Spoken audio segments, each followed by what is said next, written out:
concurrency.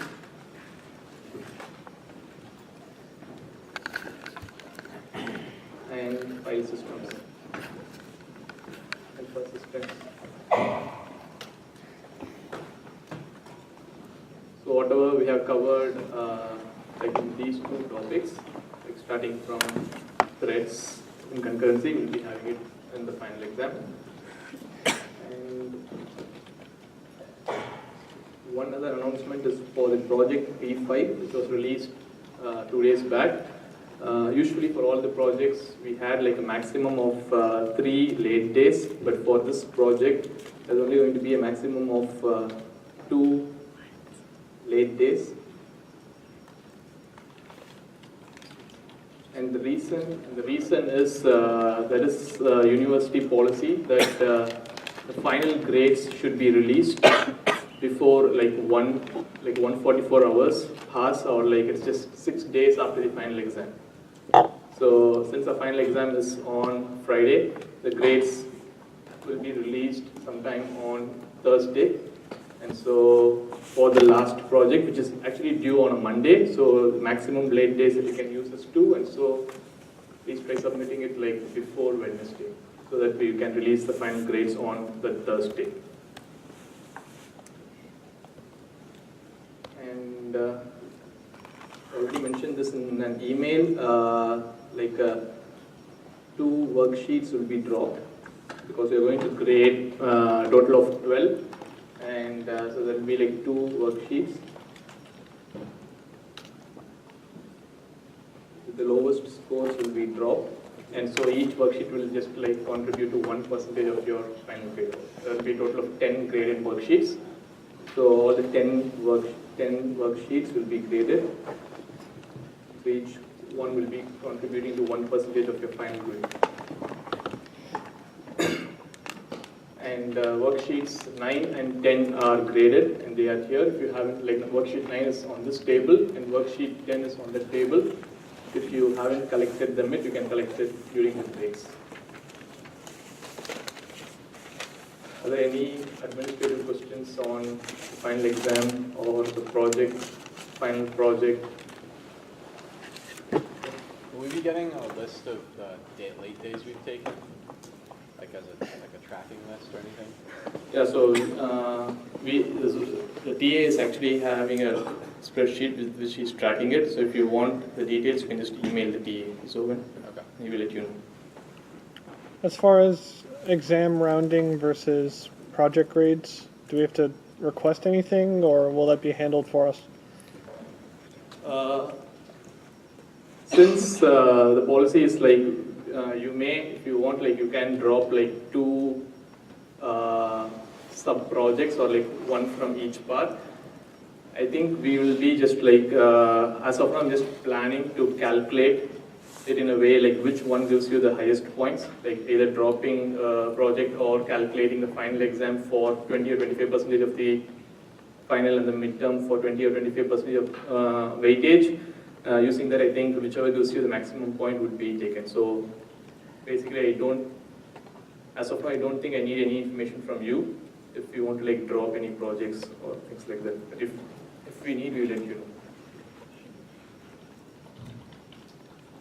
Any other questions?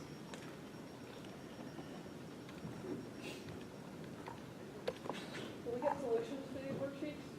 Yeah, so they'll be posted on Piazza.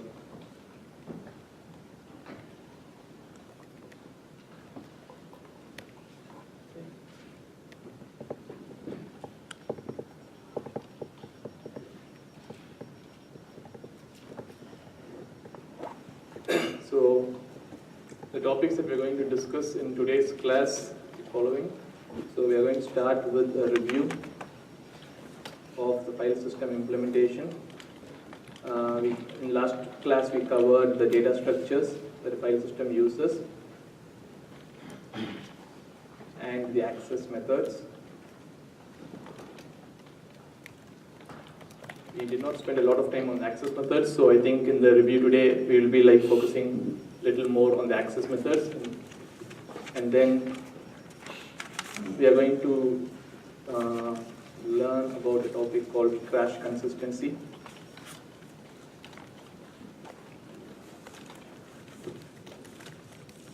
basically we'll be seeing like what happens to file system image on disk when a crash happens between sequence of writes. A sequence of writes are happening to the disk.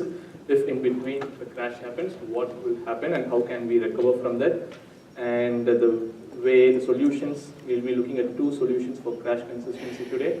And the first one is called FSCK. It's called a file system checker. And the second one is journaling.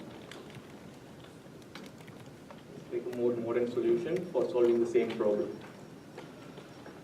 And then the last part of the class, we're going to look at a hardware device called RAID. Usually, we discuss like three devices. Like in this course, one is the hard disk, the RAID, and flash SSDs. So logically, it would make sense to actually discuss all the three things together, but since we wanted to teach the file system implementation part before so that it will be directly useful to your project, I just moved the file system before teaching RAID. And so we have already covered the hard disk. So in today's class, we'll be covering this. These three are like three I/O devices that we'll be looking. In today's class, we'll be learning about RAID at the end. I'm not sure if we'll be able to like complete it, but as much as possible, we'll be like doing it in today's class. And then maybe in the next class, along with some other file system concepts, we will also be learning like one more hardware device, a storage device called flash-based SSDs.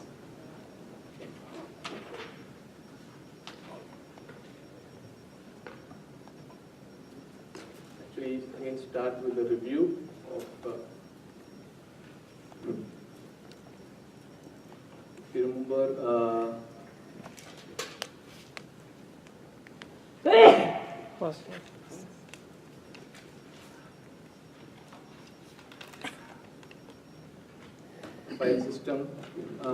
File system that we saw is called the very simple file system. If you have attended the discussion yesterday, we would have learned about the file system in XV6, which is like slightly different than whatever we have here.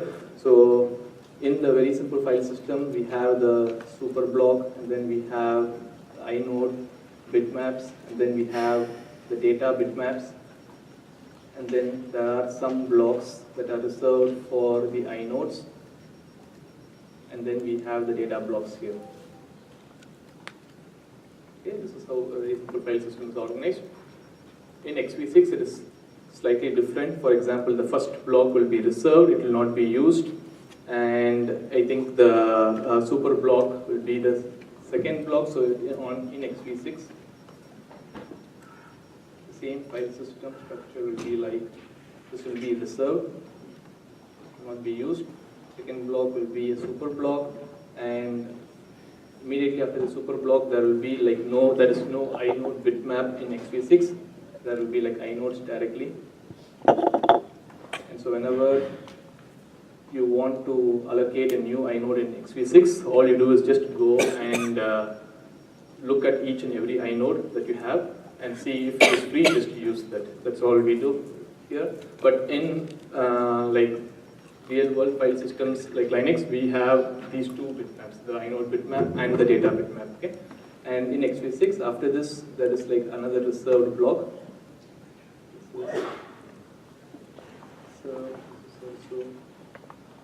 So, and then you would have a data bitmap, and then you would have the data blocks here, like slight variations to this structure. But yeah, for learning the concepts, we'll be only using the very simple file system, but for your project, you will be using the XV6 version of the file system. Okay, this data structures format will be like this. Okay. Now, with this very simple file system, these are the different data structures that we saw. Data blocks are the blocks in which the actual user data is stored. Inodes are the metadata that has like the information about the owner of the file, the creation time, the latest modification time, and the important thing in the inodes along with all these things. So we have the owner, then the modification time, and a lot of other things, but most important things that we focus on are things like the direct pointers. So there will be like a few direct pointers in each inode. So these are pointing to data blocks directly, pointing to another data block. And the last pointer for managing large files usually points to a data block, and in turn this data block will be subdivided into like multiple, it will contain multiple pointers to various data blocks. And so these are direct pointers, and this is like an indirect pointer. I think I got the terminology wrong last time. I thought like this was a double indirect pointer or something, but this is just like a one level of, or like these two levels of indirection to reach the data block is called an indirect pointer.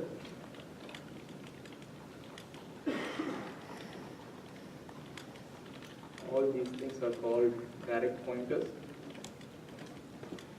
And then you can also have like one more level of indirection where this pointer points to a block with addresses, and this block with addresses again points to another blocks with addresses, and those actually in turn point to the data block, and that is called like double indirect pointers, and that level of indirection will be called double indirect pointers. With these things in mind, we saw like the access method. So this is what we saw at the end of the last class. I'm just going to go through this quickly so that it is going to be directly helpful for whatever we are going to learn in today's class. Okay. So here we saw that what happens when we create and write some data, like 4 kilobytes of data, to a file called /foo/bar.txt. And the different structures that we have here are just written here: the inode bitmap, the data bitmap. So this is the root directories inode is here, the foo directories inode, bar the actual files inode, then the root's data, foo's data, and bar's data. Okay. With this, we saw if we want to first create that particular file inside the directory, we start from the root directory, and the reason why we do this read at the root directory is because only the root directory is going to contain the contents of the directory foo. In other words, the root directory, this inode, okay, only if you access the root directory's inode, you will be able to access the data of the root directory, and the data of the root directory is nothing but this mapping between this name and inode number. So all directories start with these two entries, and here we can assume that the root directory has an inode number. This is like the contents of the root directory.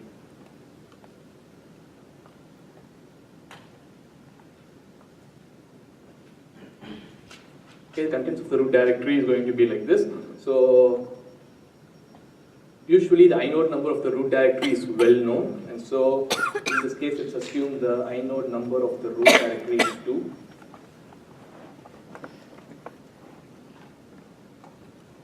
This case here is going to be the current directory's inode is 2, and since the root directory does not have a parent, we consider the parent of the root directory to be the root directory itself. So this will also have the inode of 2. So inode of 2, and this will have a content called, have an entry for foo. Let's assume the foo's inode is 3.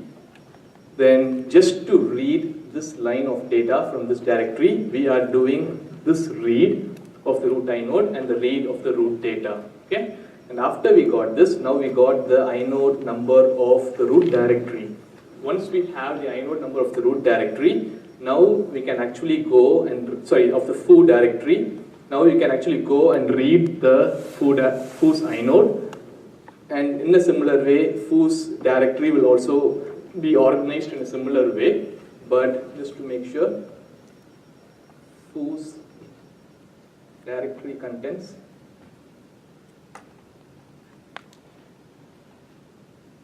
Again, going to have this dot and this double dot, but this dot is the current directory, and so the current directory's inode is going to be 3 because we just considered foo's inode is 3, and the parent's inode is going to be 2 because the root of, or the parent of foo is just the root directory. Okay, then this is going to, yeah, it's not going to contain the entry for bar.txt already because we are just creating that file now. Okay, and so we just read the contents of the foo directory, and then since we are creating this file now, we are going and updating the contents of the inode bitmap. So first we have to read the inode bitmap to find out which of the inodes are free, and once we figure that out, we can actually select one of the inodes and then make a write to that particular inode. Okay? Once this write happens, we can, now we have to update this particular write here. Okay, is actually updating this foo's contents with the new inode that we got. So here it's going to be bar.txt, and let's assume bar's inode is 4. So that number 4 will be updated here. This new entry will be added to the directory, foo's directory contents with this write. Okay.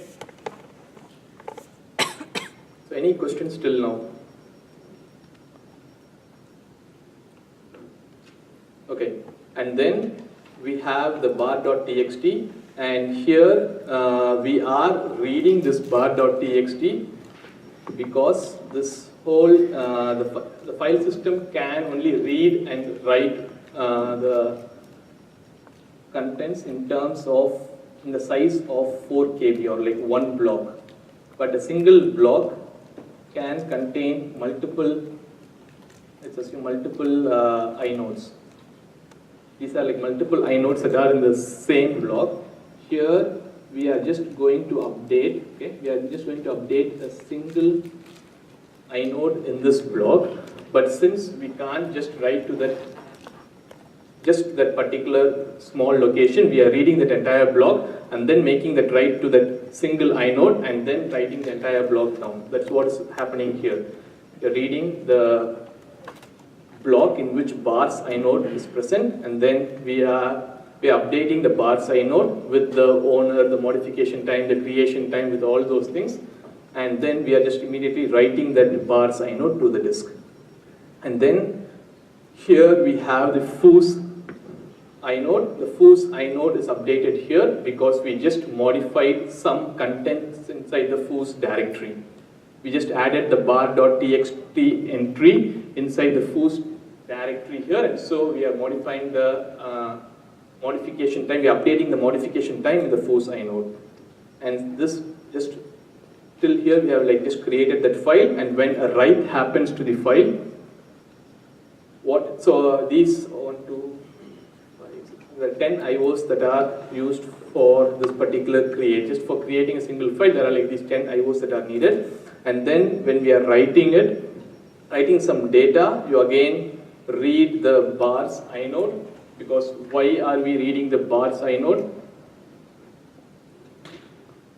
Because bar's inode will be something similar to what we saw here, okay?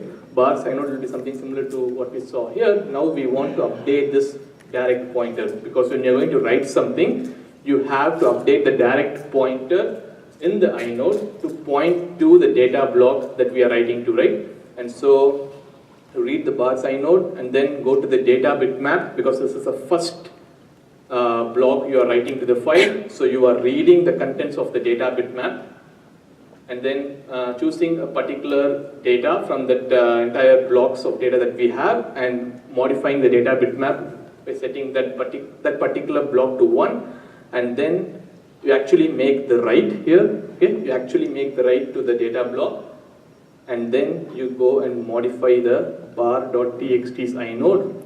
And the reason why we are having this last write is just to write the contents of the direct pointer. So you're saying the first direct pointer is pointing to this data block. So this last write is just in bars inode.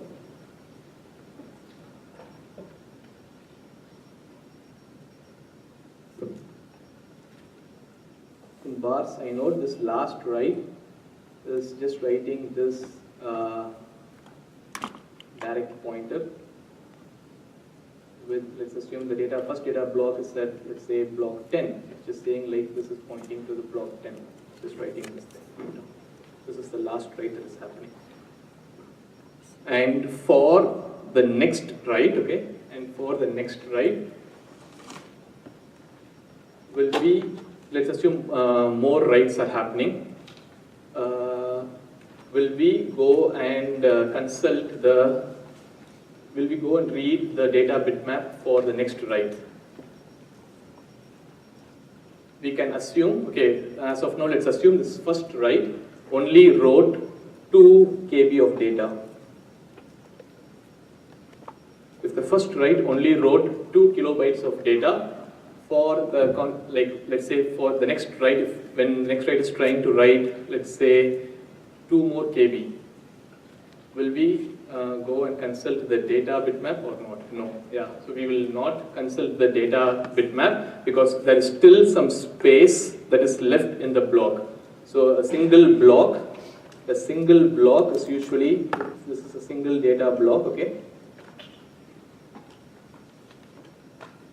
This is of size 4 KB, and since that is only half full, the same data block will be used, and only after we have completed a particular data block, we will be writing data into different blocks. And so let's assume if the second write after this was about to write 3 KB of data, in that case first you will finish using the remaining 2 KB here, and then go and allocate a new block for the remaining 1 KB.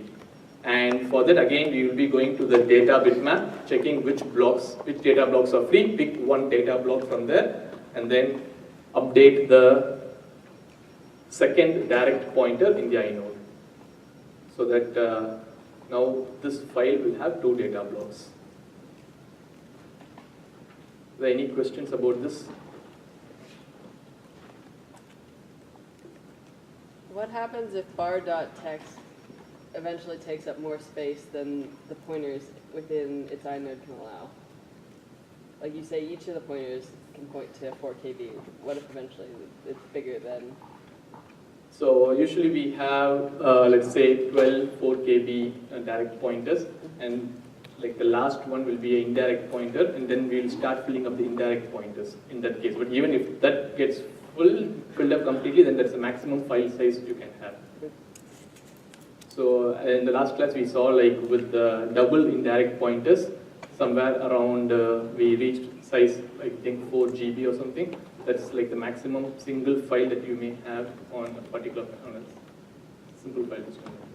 So one file could never have 2 inodes. No.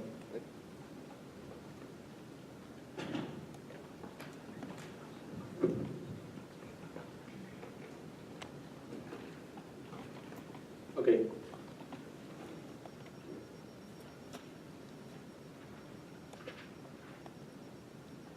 So the interesting thing here is the writes that we are showing here, okay? These writes are like, okay, we say like this is like some approximate order in which these writes are happening. But as we saw the last class, we have something called the disk cache. So assume this is the disk, and if this is the actual like the platter of the disk, there is something called the disk cache. So if there are like multiple writes that are happening, let's say write 1, write 2 and write 3, all these writes will be first just returned to the disk cache, and immediately after writing it to the disk cache, the disk will inform the file system, will reply back to the file system saying that these writes are done. But basically, they will not be really done because they are only in the file cache, or they are in this disk cache of the disk, which is a volatile memory, which is very similar to RAM. So the disk, what it does after these writes get stored on this disk cache, it's like after, let's say, 5 to 30 seconds of time, it actually writes these writes, persists these writes to the disk. And so a lot of interesting things happen when a crash occurs. In between, let's assume if these 3 writes should go to the disk for a particular contents of the file to be seen by the user. If a crash happens between write 1 and write 2, or between after write 1 and write 2 completes, but before write 3 completes, if a crash happens, a lot of interesting things happen, and that is the problem that we are going to focus on today's class.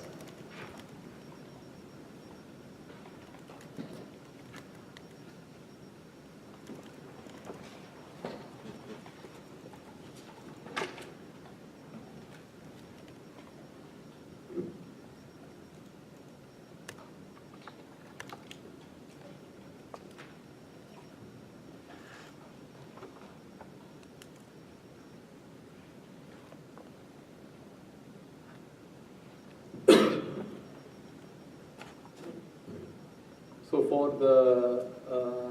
for this part of this class, we are going to look at a workload very similar to what we just saw now, but we are just going to focus on a workload which appends a file, which appends some data to an already existing file.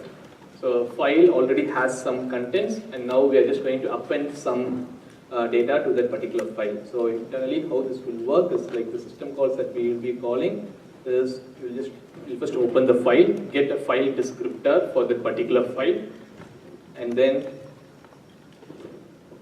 what do you think is the next system call that will be called? Because now we have to add contents to the end of the file because the file may already have some contents. We saw something called lseek, if you remember. So lseek just seeks, we can seek to the end of the file using this without even reading or writing any contents in between. We can just seek to the end of the file. So seek to the end.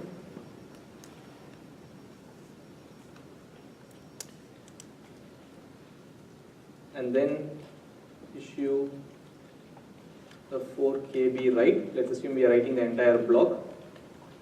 Okay, you may assume that previously the file had just one block. So now with this particular write, we are adding a second block to the file, and then we are closing a file. We are closing the particular file.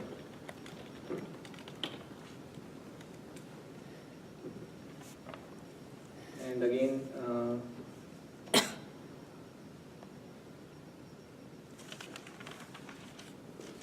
so the data structures that we have again is the super block.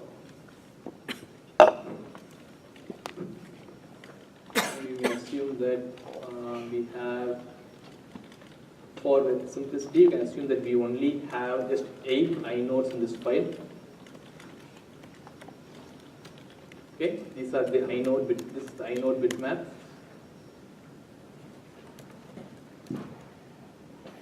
IB stands for the inode bitmap, and let's assume we only have 8 inodes in this file, and they are numbered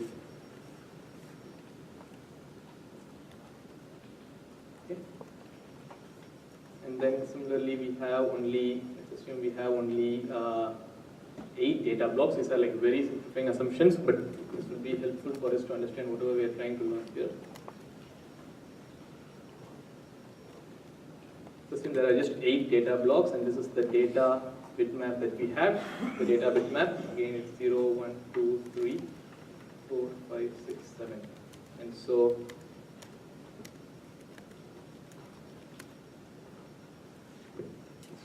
these are the inodes here.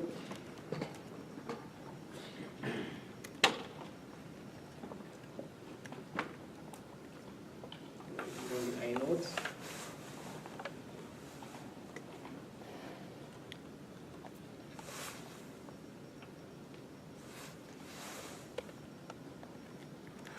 Okay, there are like 8 inodes in total in this file system, and there are only 8 data blocks. So you may just like have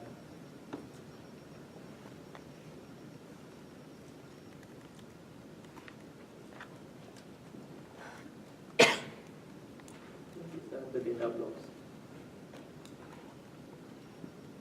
Okay. So when we are going to issue this 4 kilobyte write, this file system, initially let's assume that the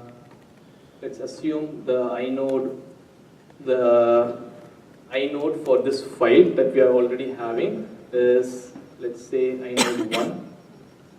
So this has the, let's assume the contents. So this is just 1. And as of now, you can assume all the other inodes are free. And here we can assume that, let's say, the data block is, it has only one data block. And so we have this particular thing. So the inode bitmaps, the inode bitmap content is going to be 0, 1, 0, 0, because all these things are 0. Okay, 0, 1, 0, 0, 0, 0, 0, 0. And similarly, the data bitmaps content is going to be 0, 0, 0, 0, 0, 1, 0, 0. Okay, these are the contents of the inode bitmap and the data bitmap in this file system. For this particular file, may assume like this is the only file we are having. And since the inode 1 is the inode that we are using, so this particular inode, this is the inode for the file that we are looking at. Let's assume this is at its version 1 right now. Okay, because we are going to update this particular inode. Let's assume initially, before making this write, the inodes, the contents of the inode is termed as IV1, inode of version 1. And since the data block that we have here is at data block 5, let's assume this is the first data block that we have, which is PA. Okay, that's only one data block in this particular file system. So this is a very simple file system again, which just has only one file with one data block, and we are just trying to append 4 kilobytes of data to this file. And so now for doing this 4 kilobytes of write, the different operations that are needed, what are the different blocks that we need to update?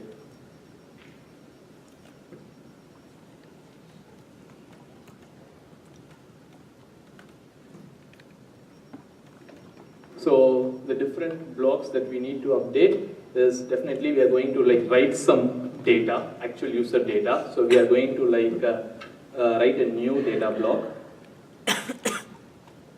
We're going to use a new data block. Let's assume it is going to be with the contents db. Let's assume we are going to write that here, okay? We're going to write the new data block here.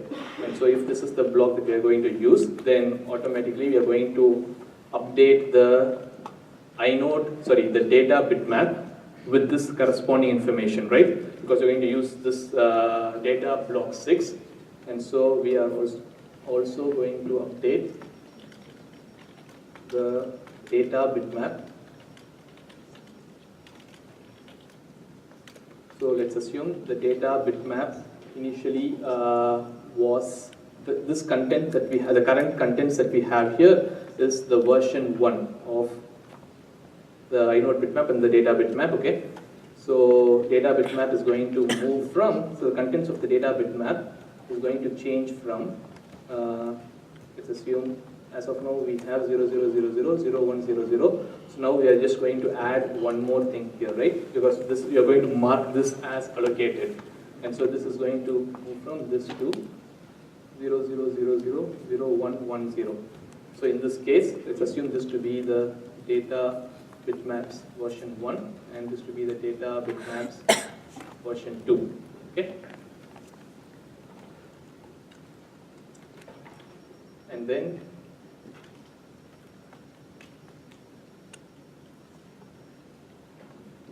what's the other thing that we should update? We updated the actual data block, we updated the data bitmap, and the last thing that we need to update is just the inode of that particular file, because now we have a second block. For that second block, now we should go and add a second direct pointer to that block in the inode. And so let's assume by doing so, inode of the file, okay? Inode, we are going to update the inode of the file. And so let's assume inode was at version 1 before. Now we are moving it to version 2 with that new direct data pointer added to the file. Okay. Now, what are the other things that will be updated in the inode? So let's assume if in this inode, so we just told the things that are updated are the second direct pointer and few other things that are updated are going to be the number of blocks as information in the inode. So the num blocks is going to be updated from 1 to 2. Num blocks becomes from, initially it had just 1 block, now it becomes 2 blocks. Then one other thing that's going to be updated will be the size of the file. Initially it was 4 KB, now it will become 8 KB. And there are a few other things like the modification time.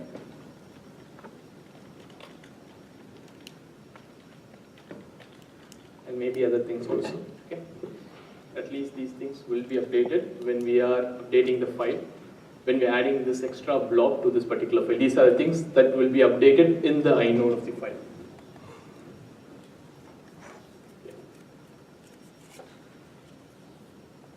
So now, again, as we just told, these 3 writes will be issued to the disk, and the disk really does not guarantee us in which order these writes are going to take place. So for example, out of these 3 blocks that are written to the disk, let's assume immediately after the data block is written, there may be a crash. Or immediately, or the order in which these blocks are written, maybe the inode is written first, then the data bitmap, and then the actual data block. It can happen in any order, and in between these writes, there can easily be a crash. And so,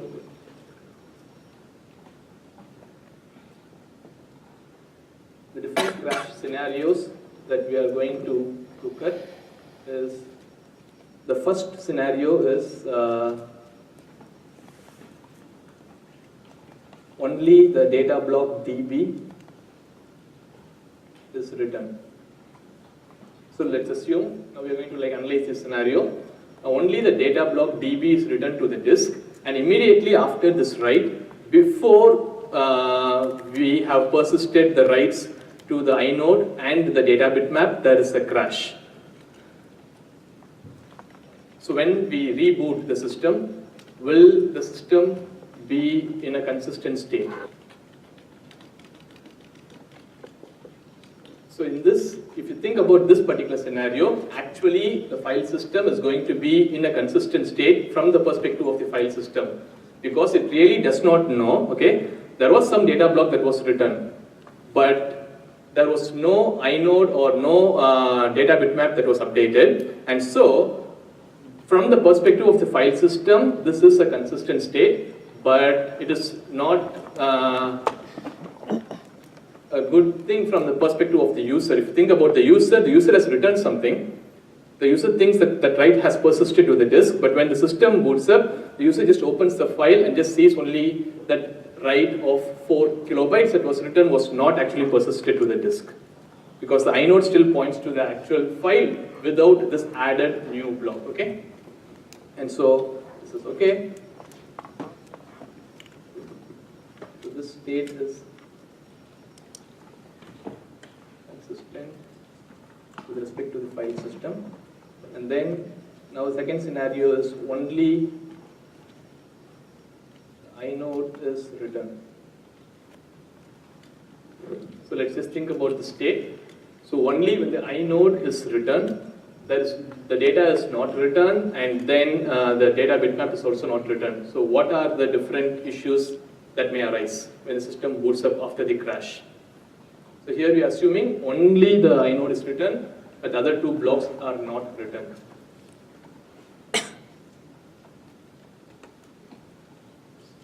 Any ideas?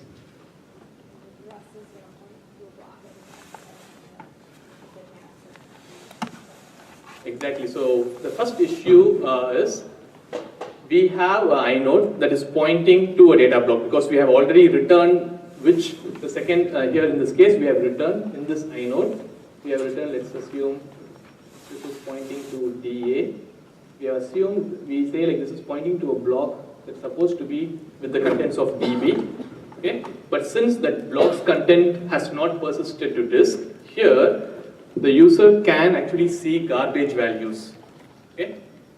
User can see garbage values because the inode is updated. When the user opens this particular file, this particular data block may contain some garbage in it from some previous, that was there previously, okay? And this garbage will be just as part of the file right now because we have not returned the data block yet. Does this make sense?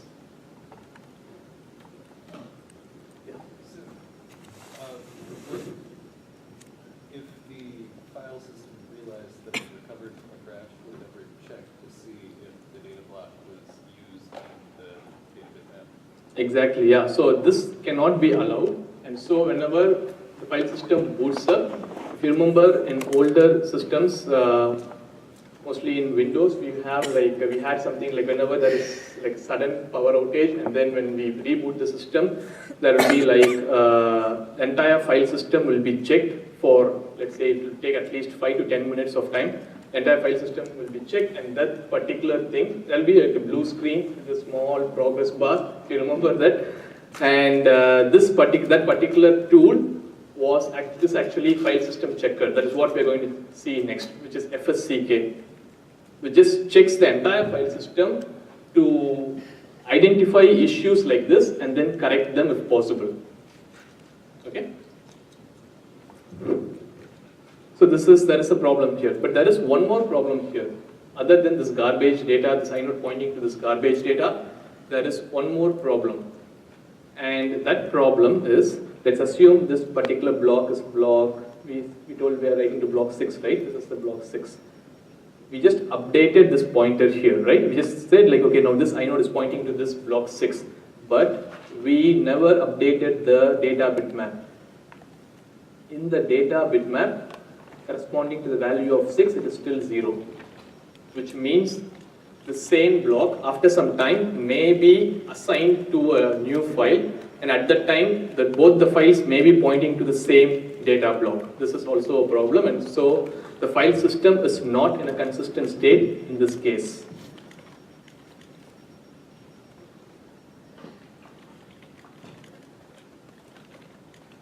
The file system is inconsistent state. There are two inconsistencies that are here. Okay?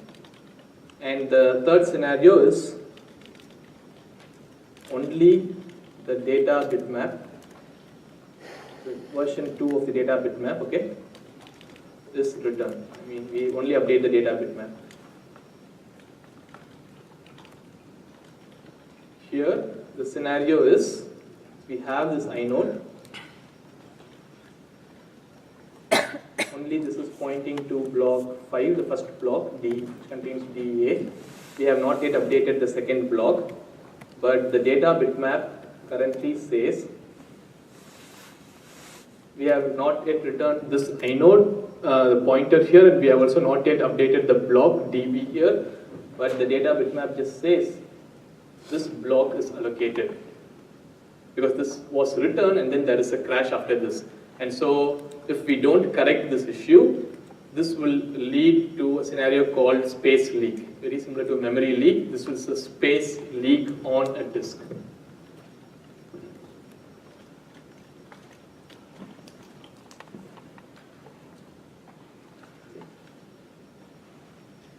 And here also the file system is an inconsistent state.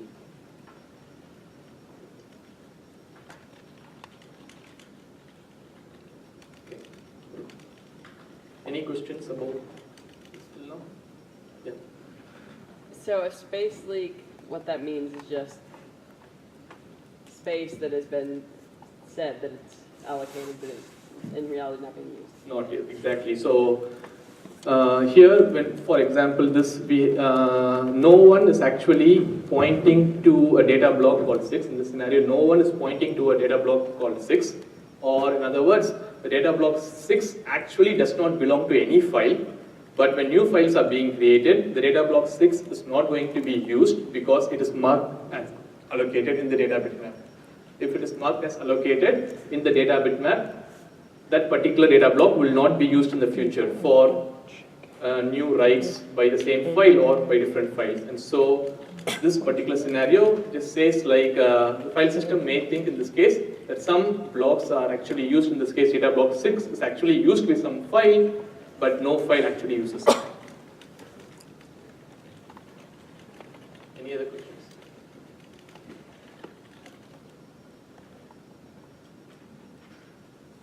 Okay, so the next scenarios are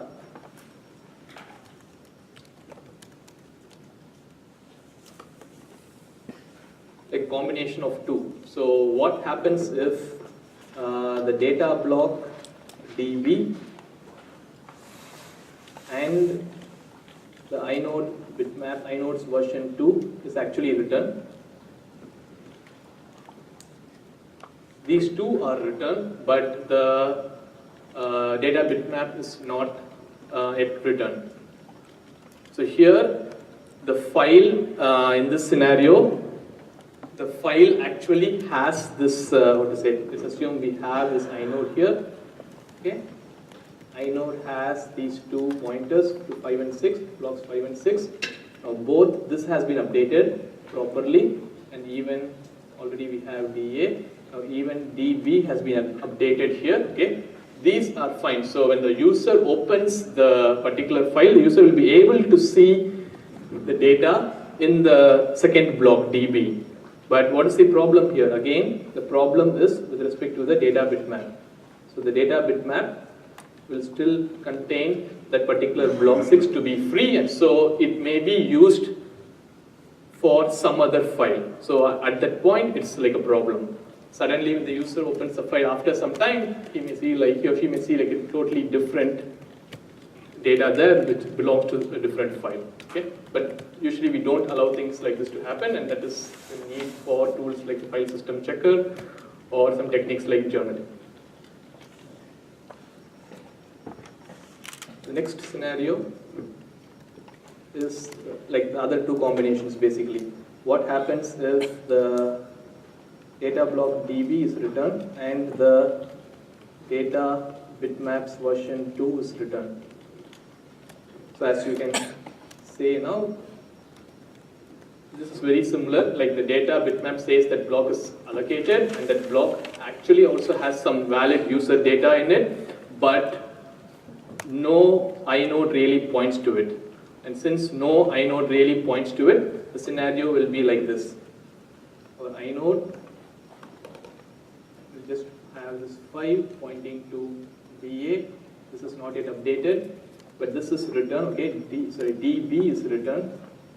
DB is written, but no one is pointing to DB still, because inode is not yet written, but the data bitmap is also updated properly.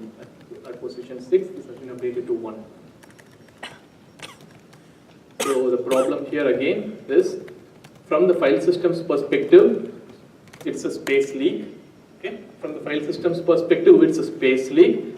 From the user's perspective, the user has actually lost some data, because that particular inode, when the user is trying to open this file and read the contents, comes to this inode, and he will not be able to access the data block, even though the data was actually written, because the pointer has not yet been updated.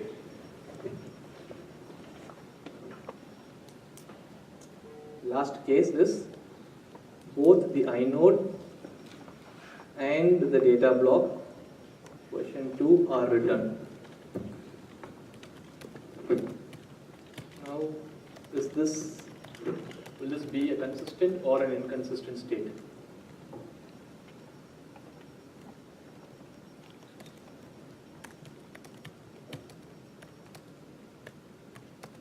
Inode has been written, so we are correctly pointing to the data block. The data bitmap has been updated and written properly, and so the data bitmap and the inode says like this data block 6 has been allocated. Inode says like, yes, I am actually pointing to the data block, but the DB, the information that we have inside the data block, is actually not yet written. This is a consistent state from the perspective of the file system. Because file system really can't know what the data inside that block should be, the user data should be. And so the file system just thinks that, okay, I have this data bitmap and I can match that with the contents of the inode. Both are saying like the data block 6 belongs to this file F, and so it is consistent. But again, from the perspective of the user may actually find some garbage value to this in this particular block 6 because it may be from some previous contents of that particular block. Okay, these are the different scenarios in which crash may happen.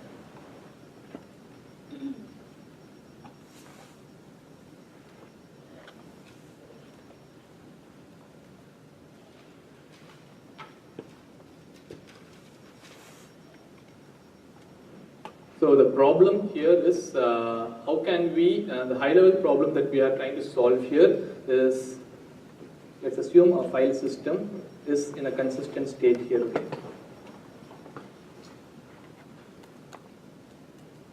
How can we move this file system from, let's say, consistent state 1 to a consistent state to some other consistent state atomically? How can we do this atomically? So all the writes should happen, or it should be as if like none of the writes happen. Okay? How can we do this atomically? So this is like, this problem is termed as the consistent update problem.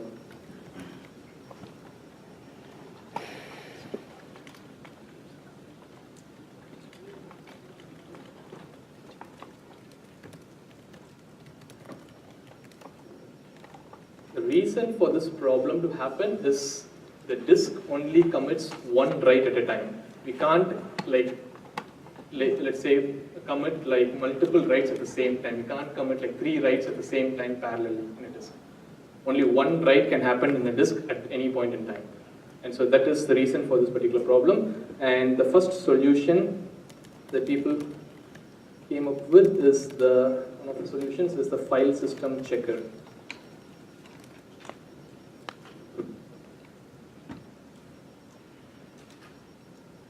The FSCK stands for File System Checker, FSCK.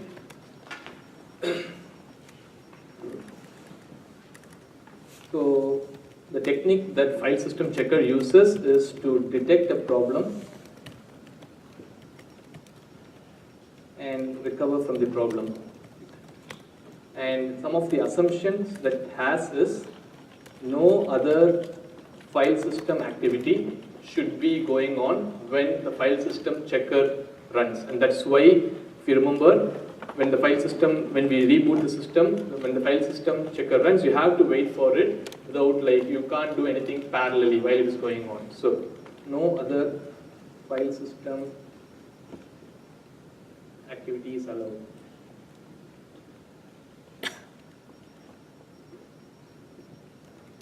And this should be run. Okay, FSCK should be run.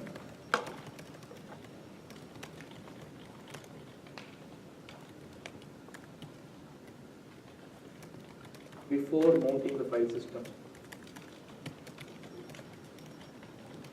Here at this point, I think it may be, before we go into the details of FSCK, it may be good to just understand what mounting means.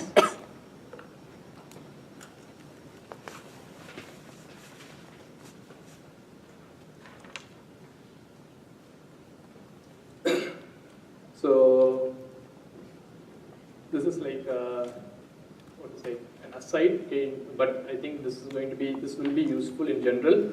So what do we mean by mounting the file system? But for that we need to understand how do we first create a file system. So I'll just have it as an aside here.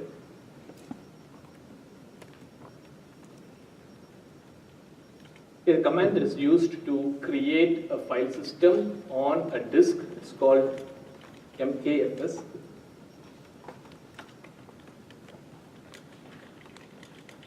MKFS stands for make file system. Make or create a file system. And this command, we use it. It will be like mkfs-t stands for the type of the file system that we are going to create. For example, ext2 is a type of a file system on Linux. You want to create this particular file system on, let's say, your hard disk /sta/dev/sta1. And here, again, this dev just means it's a device, okay? We are referring to a device. And this SDA1 is the actual hard disk partition. This is the actual hard disk partition on which we are trying to create this file system. And okay, this SD in this SDA, okay, this stands for an SCSI device. Okay, this stands for an SCSI device type. The device that is connected is a SCSI. It's, I think, small computer systems interconnect device. And then after this, you have these naming convention, like A to A, B, C up to Z. So the order in which the devices are found by the operating system or recognized by the operating system, the first device will be named as SDA. Second hard disk, if you have like multiple hard disks, the first hard disk will be SDA, second hard disk will be SDB, and so on. And if, just in case, if you have like more than 26 in this case, naming convention goes like this: AA, AB, up to AZ. Okay? And this is the order in which the devices were found, and then the number that we have here, 1, 2, 3, up to n, whatever number that you may have, is the actual partition number.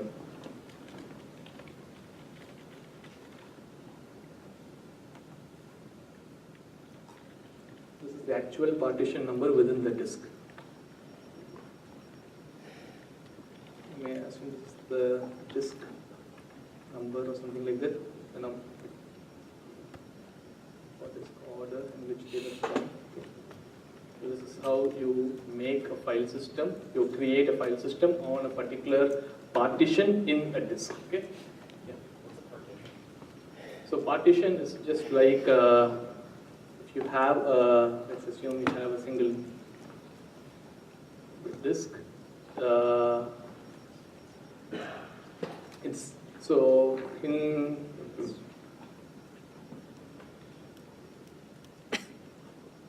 so partitions are just like logical like groups that we create within the disks. For example, the drives that we have on Windows, like the C drive, the D drive, all those things are like different partitions. So here, for example, on a single disk, if you have like multiple partitions, you can just use like use a single partition just for a particular operating system like Ubuntu. And the other partition on a single disk can be used for a different operating system like Windows, where you will have like when you dual boot operating systems, you could just use these partitions to, even though you have just a single disk, you can refer to them as like. So would it arguably be accurate to say the difference between a partition and a directory is that a partition can be a different file format? Like ext versus... Exactly, yeah. So the thing is, the difference between partitions and directories, directories are like part of the file system. So each partition is going to have like a bunch of directories. But within a partition, okay, for example, if there are like 3 partitions here, like 1, 2, and 3, you may even use like different file systems on these 3 partitions. So this partition can be having like ext2, and this partition can have ext3. These are like actual file systems in Linux, and the current file system that is used in Linux is ext4. So these 3 file systems, these 3 partitions can basically have different file systems in them. So if you partition your disk out and you have a file that you want to open, is the file stored in each partition like kind of separately? No. So the file is just stored in a single partition. So the file physically will be stored in a single partition, but we will see like using mount, we are going to see how can we access the entire thing as a single, using a single file system tree, okay, as a global file system tree. So for example,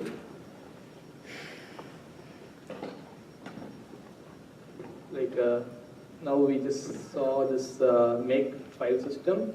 Now we are seeing something called mount. Mount is a system call, okay? And using this mount system call, the way you actually use it is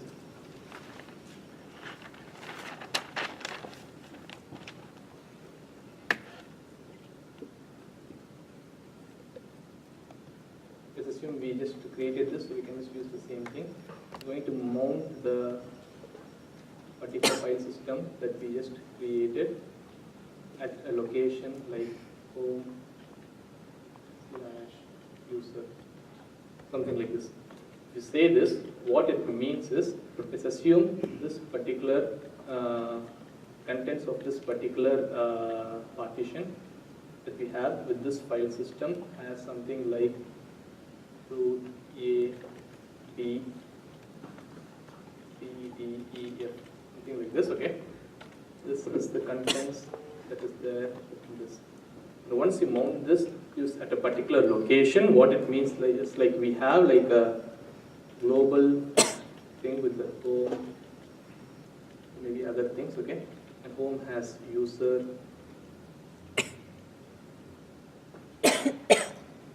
bin and other things. And now you have just mounted this entire thing here. So now you will have A and B here, C, D, E and F here. So if you want to access these files, let's say C, now you will go from home user AC. And similarly, you can mount some other different contents of a different partition in a different location in this global file system tree. This is the global.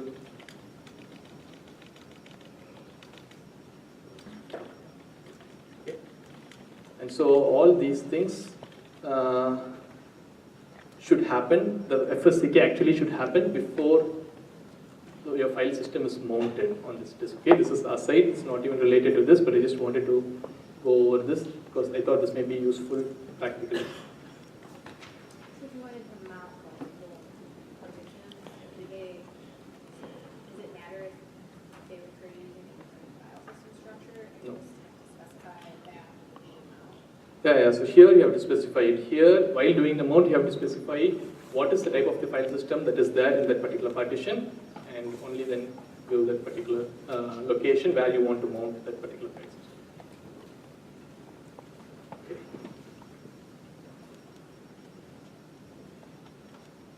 So I think maybe before starting with FSCK, we can take a small break. The time is 6:35. Let's be back by 6:45, and let's continue with FSCK. And I did find out today I have to take before, but it like should it's be only before cumulative mounting finally the there. file I've system. already forgotten all I might get out And, of data the different structures. checks that FSCK performs are the following. So the Yeah, first they're thing gonna have a is really it hard checks time the getting super block. that class You can take both of them. simultaneously. Yeah. Don't have to put them at all. Yeah, but they're not both offered. So Okay. here No, it's 354. it's like some, it does some sanity checks. Something like, is the total file system size, No, is it greater than the number of allocated blocks?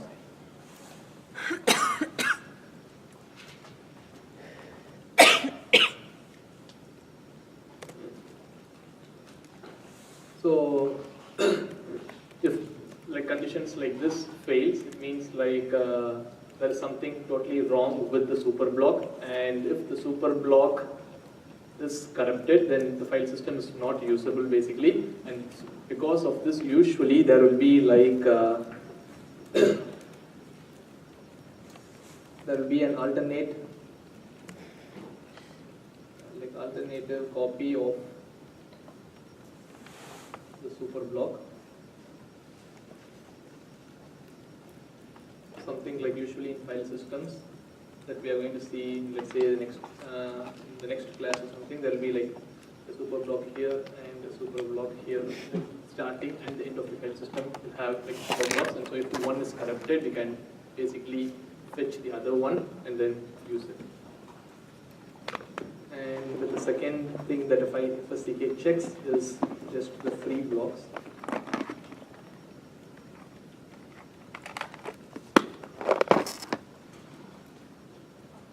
So by free blocks, here we are basically saying we are going to check the inodes and the bitmaps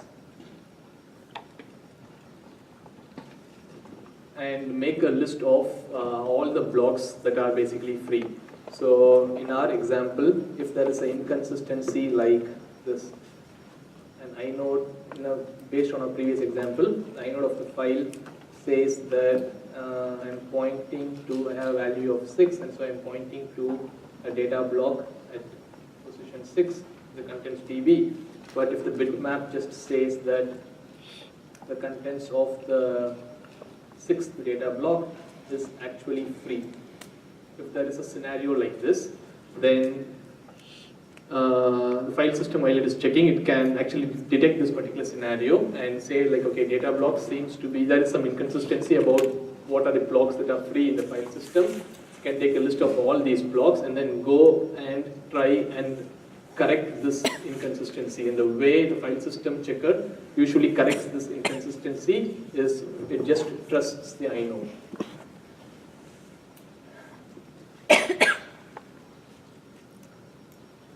It trusts the inode. Okay, it says, okay, inode is saying I'm pointing to a data block, so I trust this inode, and so I just go and update this particular thing from 0 to 1. Okay, it updates the bitmap accordingly. And so this will be done for each and every inconsistency like this with respect to the free blocks.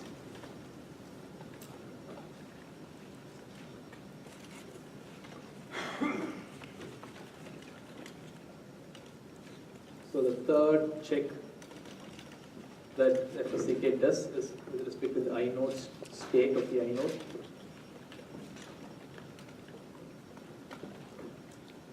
So here basically we detect some problems with the inode. So for example, one such problem is the type of the file. Usually there are like some well-defined types, as we already know, something like a directory, it's a type of a file, a regular file, type of a file, a symbolic link, type of file. If there is anything other than the defined file types, okay, then it's going to say that this inode is corrupted. This particular inode is corrupted. And then in this case, if that inode is completely corrupted and if we don't really know what type of file that this inode is pointing to, then basically that inode will be just free. Okay, we just free this particular inode. Recovery is to free.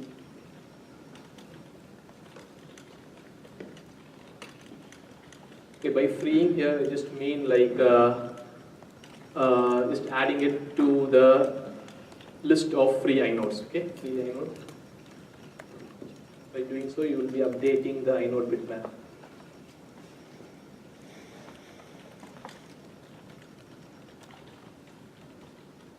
We'll just make that inode so that free, so that some other future files can actually use this particular inode in this case.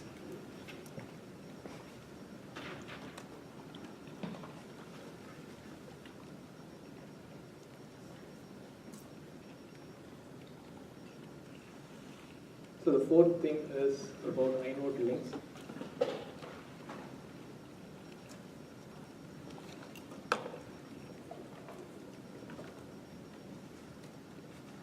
So here what is going to happen is we are going to scan the entire file system, okay?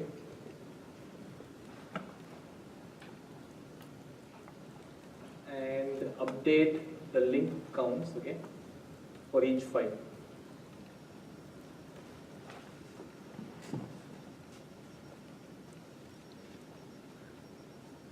This means for each inode basically. When you update the link count for each inode, here you will be like going through the entire file system to find out, okay, each inode has an attribute called links, if you remember that, like we also saw about hard links and soft links. So we will just go through the entire file system to find out, okay, how many links are there for each and every inode, and if that particular information does not match with the information that we have within a particular inode, with that inside that particular inode. So for example, let's assume this is an inode, and we just counted the links that this particular inode has. Okay, we just traversed the entire tree and found that like there are like 3 ways that you can access this particular file. There are like 3 names for the same file using like hard links. Okay, and but if the inode the num links field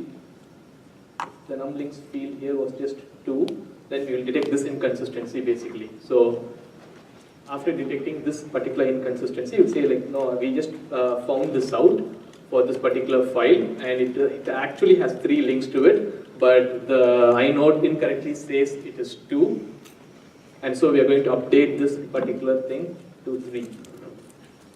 Just think about this. These types of checks would be happening for each and every file in the file system.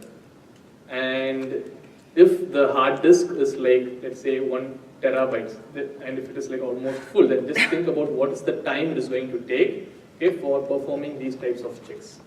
And this is like one of the issues that we have with the file system checker. It takes a lot of time, and also it's like a blocking operation. It can't happen in the background while you just start using the computer. You have to wait till the entire file system check is done before you can start using the file system checker.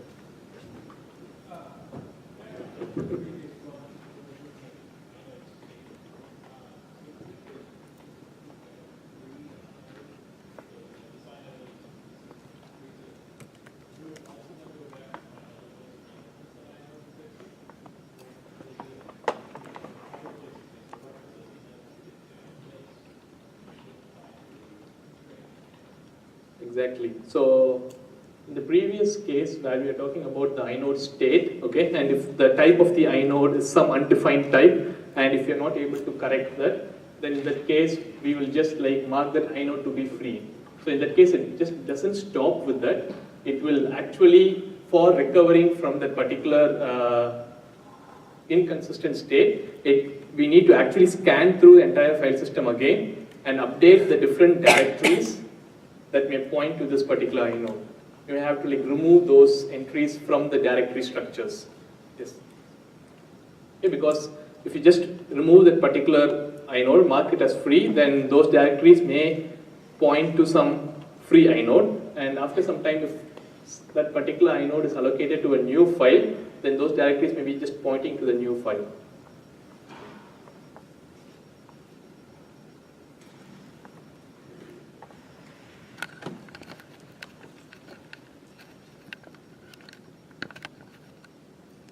Okay, so there is one other case where the inode is allocated. Okay. The inode is actually allocated, and the bitmap also says that this inode is allocated, and the inode also has some contents. Let's assume the inode is actually pointing to 2 data blocks. Okay, but no file, okay, inode is allocated, but sorry, no directory is actually referring to this.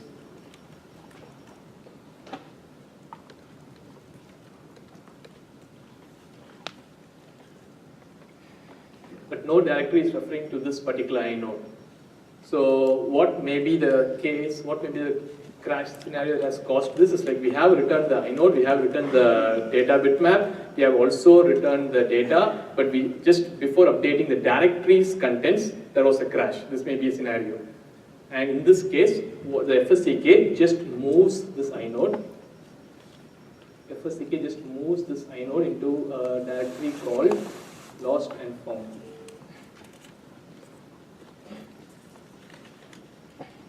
Next, you can see this directory lost and found. It just moves it to this directory so that since it has everything but just not, there is just no directory that is referring to it, you can go and find it here. Then the next problem is with the duplicates. Here what we mean is there are 2 inodes. Inode 1 and inode 2, and both are mapping to or pointing to the same data block. There can be a scenario like this: 2 inodes are pointing to the same data block.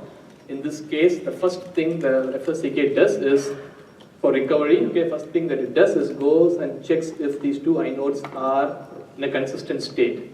The type of the inode, like all the details that it has, like it just checks those details to find out, okay, if one of these inodes are not consistent, or if it is inconsistent with respect to, let's say, the type of the file that it has, then we just like remove that inode or mark it as free. And so this block only belongs to inode 2.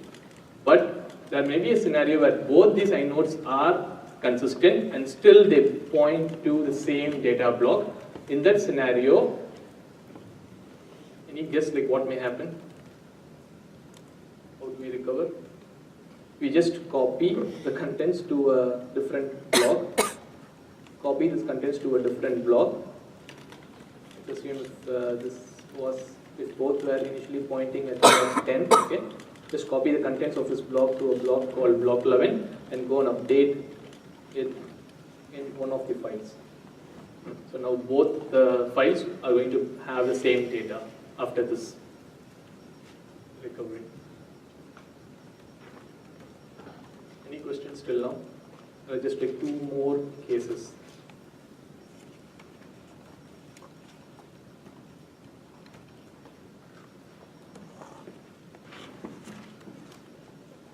Okay, 6th scenario that we will detect is called blocks, where it's more like, assume these are some inodes, okay? Inode 1 and 2. There are like a few data blocks in your file system. Data 0, data 1 update, data 5. But some inode is currently pointing to a data block that is not existent.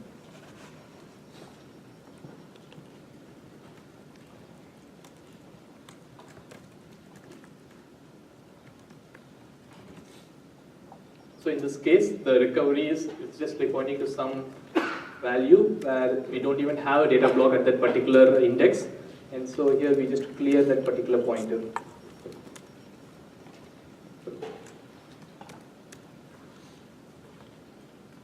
This is how we recover.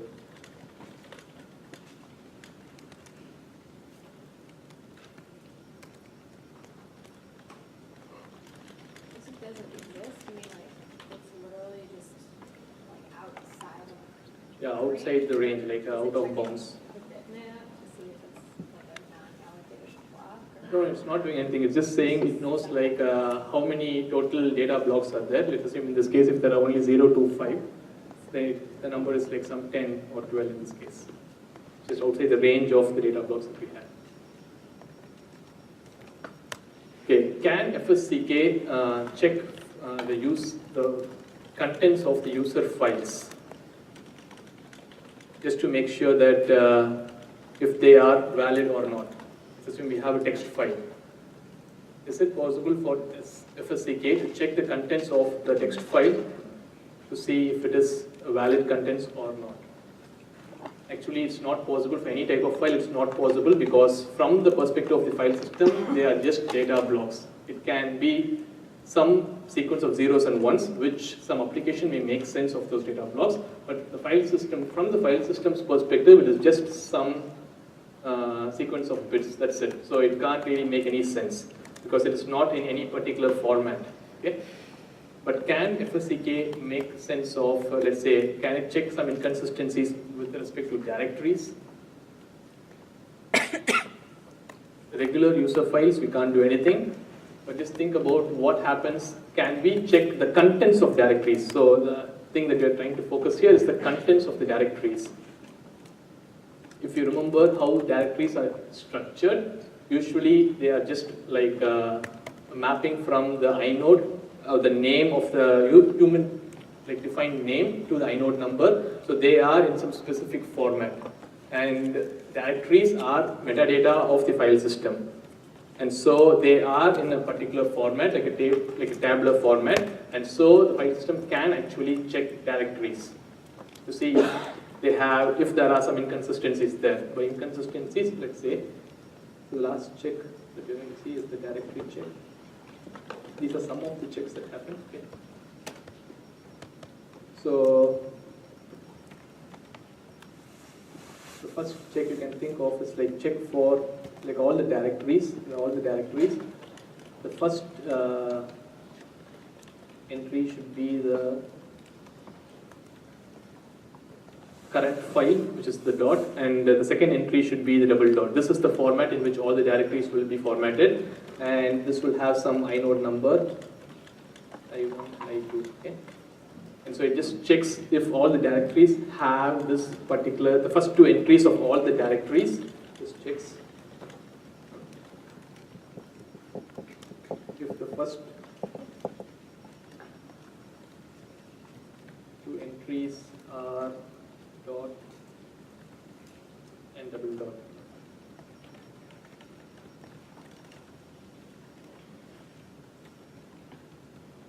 And the other checks that happens with directories is like, if you remember, each directory should have only one like a reference count or the link to it, right? So a single directory should not have multiple links because that can create some cycle within the file system. And so we will also check if all the directories just have a single link to it. It is just referred from just one place. So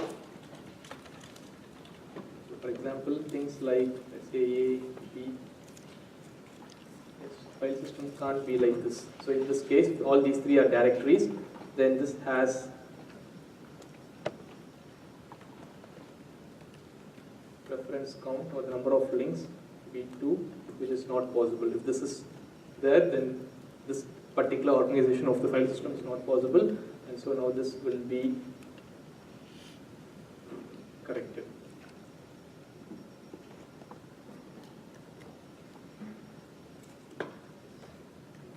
And then one more check is like all the inodes that we have here. So for example, let's assume we have file 1, file 2, and it's having inode 3, inode 4. All the inodes that we have here, okay, are actually allocated. So we'll check the inodes that these directories are pointing to, are they really allocated? If they are in the free zone, then we need to like do some recovery. So, do the dot and double dot count for a reference count in directory? So, No. so for example, if C had like 4 children, its reference count wouldn't be 4 or 5. So it is, I think I understand your question, so just to make sure, while going through the things, okay, while going through the directories, we will not be counting the things from dot and double dot. Because if you think about it, yeah, if you think about it, if we are counting the number of times the directory is referenced, like all the child directories of a particular parent directory are going to refer back to it using the double dot. In that case, the reference count automatically will be more than 1. But here, we will be not counting the counts from either the dot or the double dot, but we will be counting from the other entries in the directory. So if, Would they be counted in the? Would they be counted as links in the inode normally? When we're not. So they will be counted as, I think they will be counted as the links in the inodes because they are actually links. But in the sense I'm saying for this consistency check, those things will not be taken into account. when you look at those discover, there's 2 different spreads, how does it affect the exactly? Showing the scenario, which link does it break? I don't really know how it may fix this particular issue, but I think in this case, it may just like create 2 different directories. Like, would you have a copy of the directory? Yeah, in that case, yes, you have to do everything. So here, one possible fix can be just like, let's assume this has D and E. One possible fix is just to copy the entire contents, A, B, and this points to C, and this points to another C, and the D and E will be here in both. Possible fix. Any other questions about the file system checker? And once this is done, okay, once this is done, now we may like actually go and start using a file system, okay. So the problem with this particular thing again is the time. So if you think about it, it needs to perform all these checks for the entire file system. And in our case, for example, if we were trying to just append 4 KB block to a user file, it may be much simpler. Like if that data was not like very important, it may, from the user's perspective, it may be much simpler that the file system did not even care about the scenario and just proceeded, and then the user may even like redo the information. But if it was like, if that information was critical, then this would be useful. But the problem here is something like, let's assume this is the whole Epic campus. And even if we knew that in this Voyager hall that we are in, if we just lost something here, okay? We lost something here in this Voyager hall. The thing that we have here with file system checker is like checking entire campus, each and every building, until we find this, even though we knew that this is what we lost, okay? In this case, we actually, in the sense, for example, we can actually find it out, in the sense we can find the thing that we lost, but this is like pretty ineffective. But since we knew this is what we lost, it may be enough just to search in this particular building, right?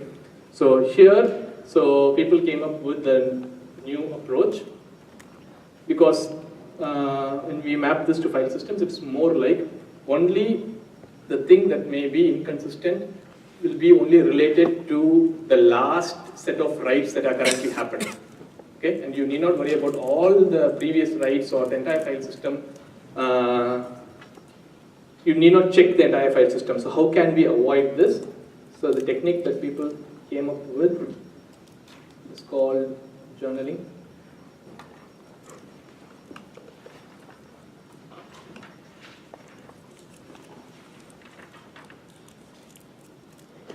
So here we just focus on the latest writes that just happened before the file system crashed. And we are going to see how can we use just those writes to make the file system to be in a consistent state, instead of checking the entire file system like we do in FSCK.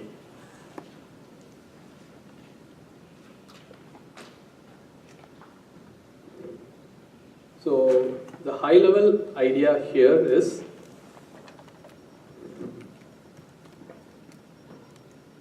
let's assume whenever you want to write something, let's assume we want to like write to the file system. You want to do a write to the file system. Just before that, write, or like it's like making a note. Okay, we are trying to make a note somewhere else. Okay, that we are going to do this write. So it's called, we are going to write to the journal. The file system, let's assume if it is going to do the 3 writes that we just saw previously, the data block, the inode, and the data bitmap, it is going to make a note about it somewhere else, saying like, okay, I'm going to do these 3 writes. Okay, and if there is a crash, I can just use that note to replay whatever I have lost because of that crash and make the file system in a consistent state. This is a very high level idea, okay, but let's get into the details.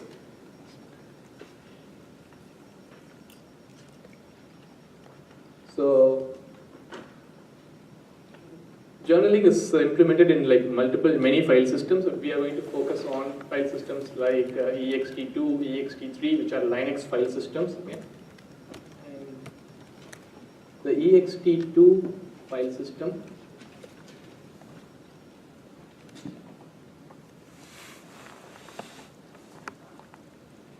the journal again is just a part. This is again just a particular space reserved in the same disk. Okay, this is also on disk. but we'll see like how this will work. So initially ext2, this file system did not have journaling, and in that case the file system looked like this. There was a super block, the inode bitmap, the data bitmap, the inodes, and some data blocks. And this whole thing, okay, was considered as a group. Group 0. This is slightly different from whatever we saw till now. And let's see like why this may be useful in real world file systems. And there is another set of inode bitmap, data bitmap, some more inodes, space for more inodes, and some more data blocks. And this whole thing will be considered as group 1, and similarly it goes on, group 2, group 3, and goes on. Okay. Can you think like why this organization may be in general beneficial in a file system, like grouping the inode bitmap, data bitmap, inodes and data together as a single group and having multiple groups like that?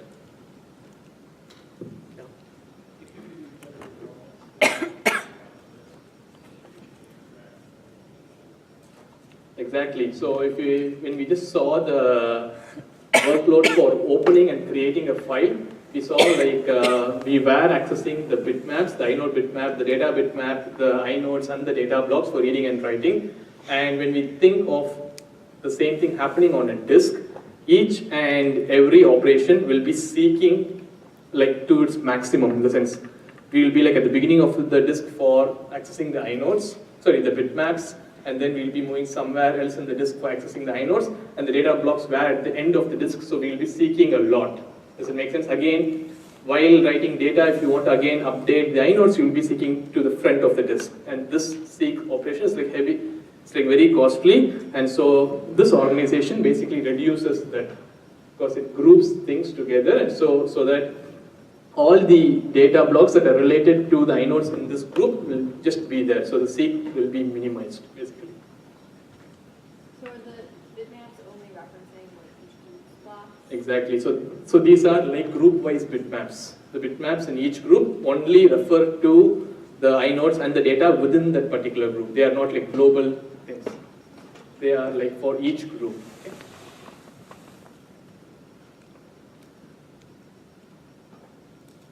Okay. In this organization, the next file system that came up was the ext3 file system, and this had this feature called journaling, where we have a part of the file system. Assume this is the super block, okay?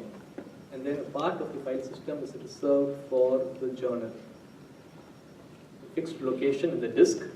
It's actually reserved for the journal. So here we have the journal, and then we have the different groups. It will be group 0, group 1, and group n, kind of. We have all the groups here.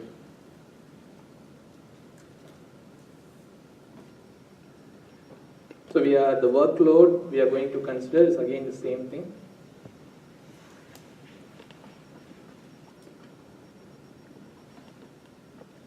We are going to do a write of the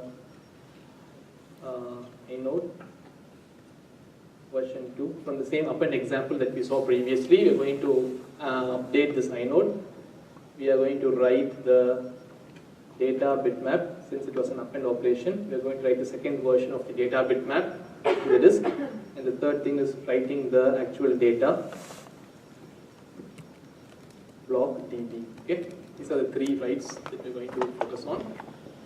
And now let's see how this will happen in a journaling file system. And ext3 is called a journaling file system. Okay, it's called a journaling file system because it has this feature called journaling.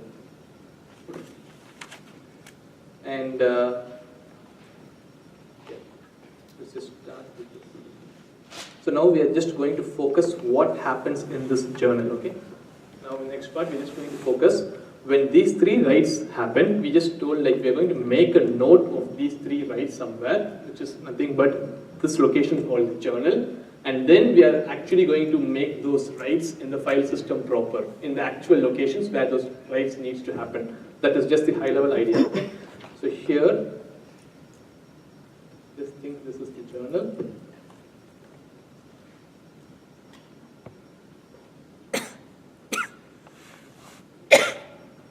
So the way journaling works is like initially it writes something called a transaction begin block, TXB. And then you go and actually, by making the node, here we will actually write the contents of the 3 blocks for the inodes, for the data bitmap, and the actual data here. So here you will be saying, write the contents of second version of the inode here on the journal. You're still making this on the journal, okay? Whole thing is still the journal. And then you're saying, after writing this, write the second write, which is the data bitmap, second version, updated version, and then do the write the data block. And once you write all these things, complete the transaction by writing a transaction in block.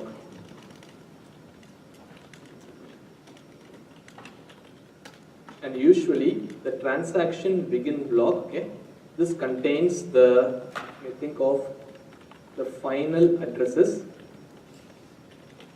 of the 3 writes. Where should the final writes should actually take place on the disk? It will contain those final addresses of those 3 writes in this example. Along with that, it will also have a transaction ID. It will have a transaction ID for this particular transaction. And then these are the actual things that we are going to write. So we have written it down here once on the journal. And the transaction end block just has the transaction ID. Just has the transaction ID in it. So using the transaction begin and the transaction end, we can actually identify all the writes that belong to a particular transaction. Okay. Now, this part, whatever we just did now, okay, in a journaling file system, this particular step is called a journal write.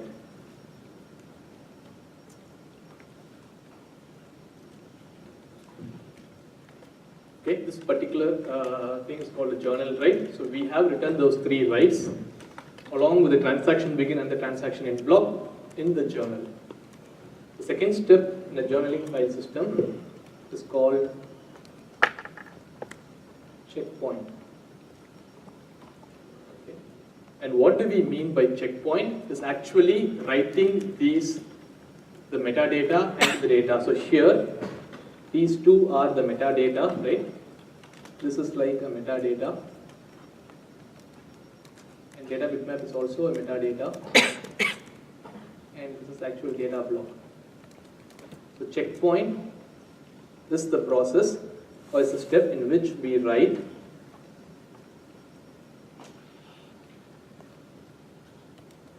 metadata and data, or in other words, the contents of the particular transaction, to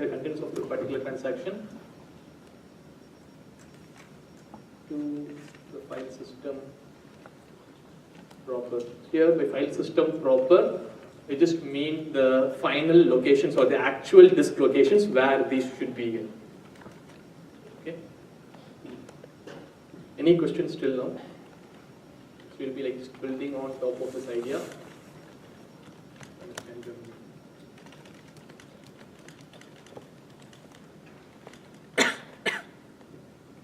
Usually the journal can be present within the same disk in a separate partition. It can also be present on a totally different disk.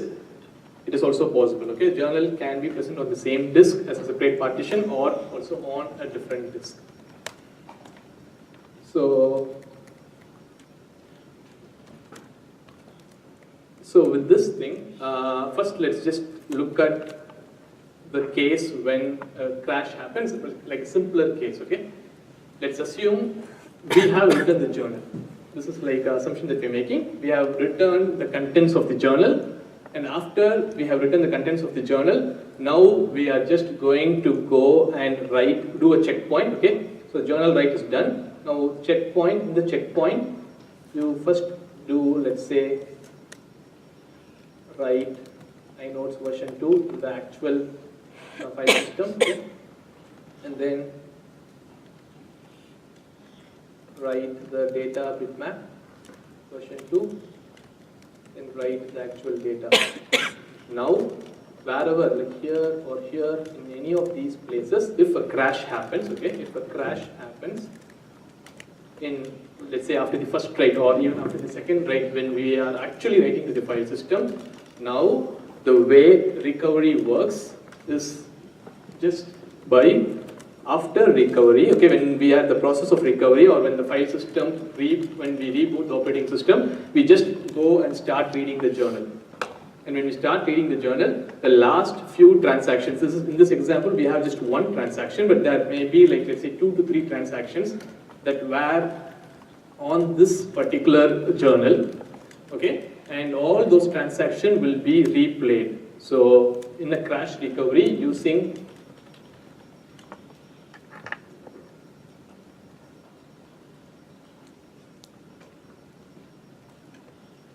crash recovery, you will be like replaying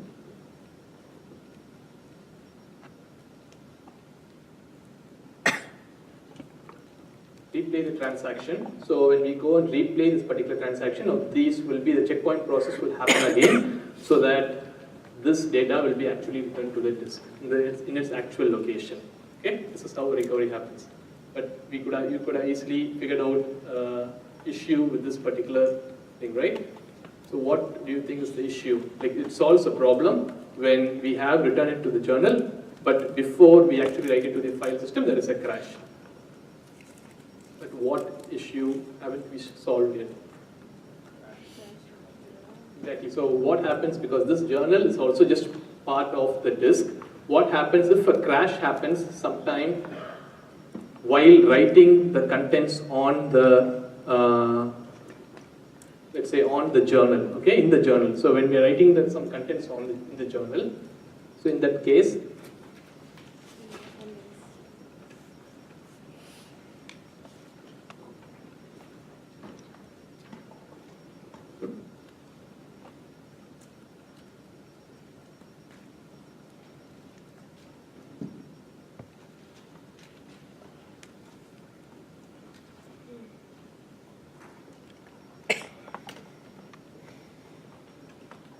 so crash happens during the journal write.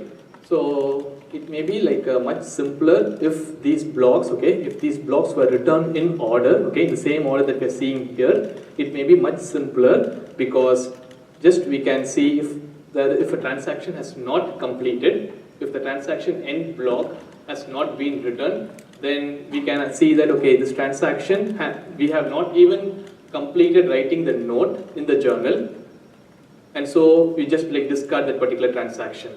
Does it make sense? Just go away.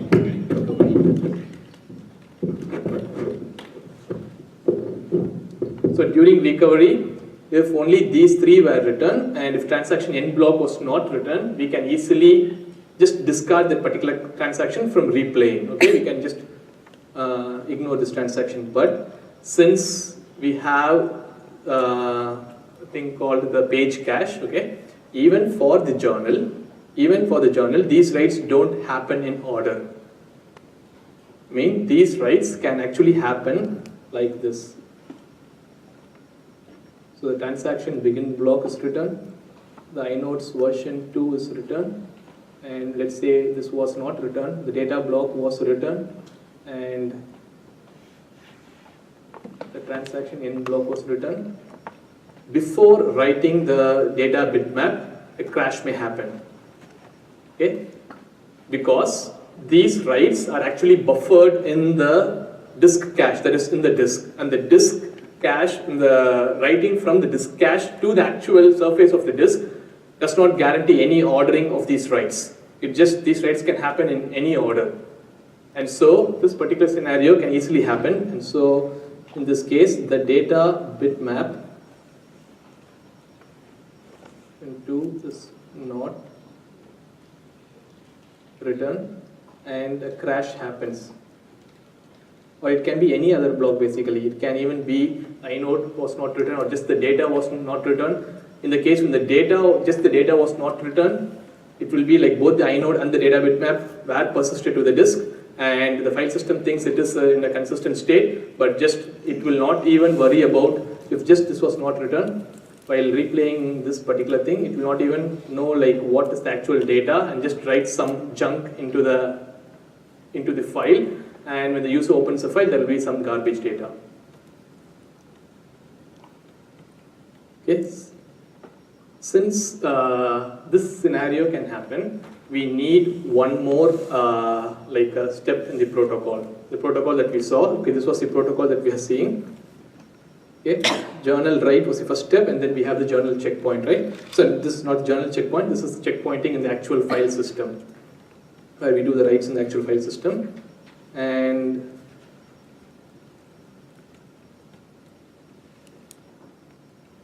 now with this, the updated protocol that we have, similarly do a journal write.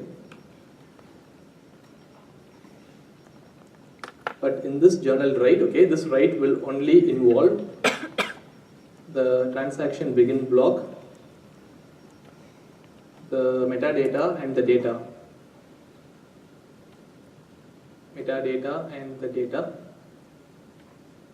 Again, metadata is nothing but the inodes version 2 and the data bitmaps version 2, and the data is nothing but dB in our case, okay?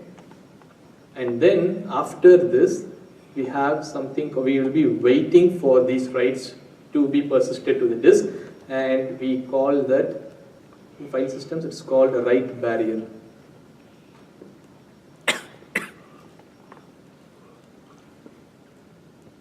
Or in other words, you can think like we do this and then wait till all these writes go to the disk. Okay. Again, these writes of the transaction begin block, inodes version 2, the data bitmaps version 2, and the actual data can actually happen in any order, but the write barrier just makes sure that all these writes will be on the disk before we do the next write. Okay. The file system, we'll be looking at a system called FSCK, maybe sometime today's class, which will be like very similar to how this write barrier works. Here you can just think of the write, if the file system like calls some feature of the disk which has this write barrier, here we just make sure that all the things that are in the page cache will be persisted on the disk. And now only after that the next write can happen on the disk, okay? And after this, now we are going to actually write the transaction end block, and so this is called a journal commit. In a journal commit, we actually write the transaction end block.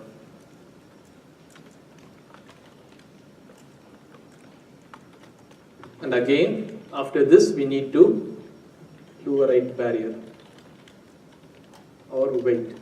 I mean, that actually waits.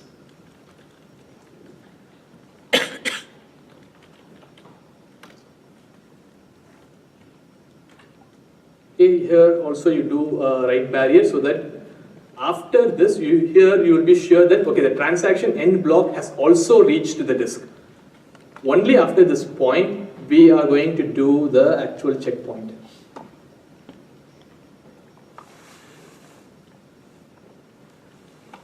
And there will be like no barriers here.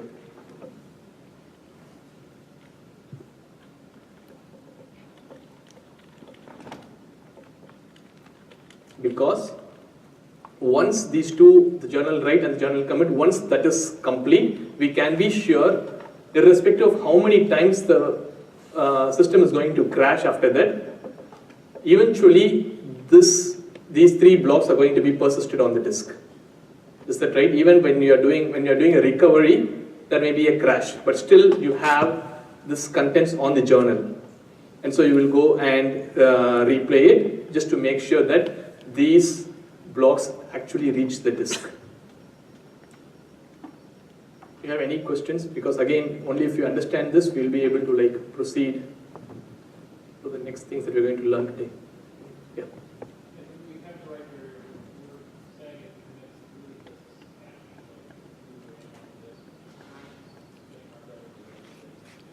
Exactly. So by the write barrier here, we mean like whatever is there on the disk cache, which is like the main memory within the disk, all the writes that are there will be persisted to the disk before we can issue the next write.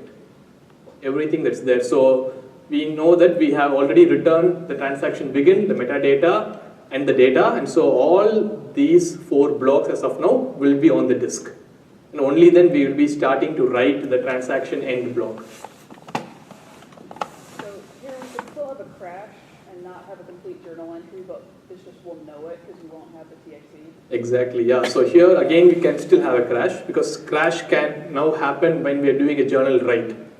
Okay, so when we are doing a journal write, a crash can happen. Let's assume we wrote the transaction begin block, then the inode, but before writing the data bitmap, there is a crash. In that case, when the system reboots, we will be going through the transaction. We'll read the transaction begin block. We will read the inode bitmap, but we will first immediately search for the transaction end block. Since there will be no transaction end block for this particular transaction, this transaction will be discarded. Any other questions? Again, okay, one more interesting thing here is about the transaction commit or writing the transaction end block. Okay, so the file system does these writes, okay, only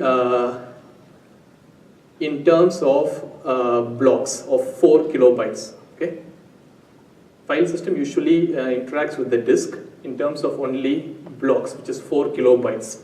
In that case, can there be a case when we are trying to write the transaction end block, there can be a crash in between?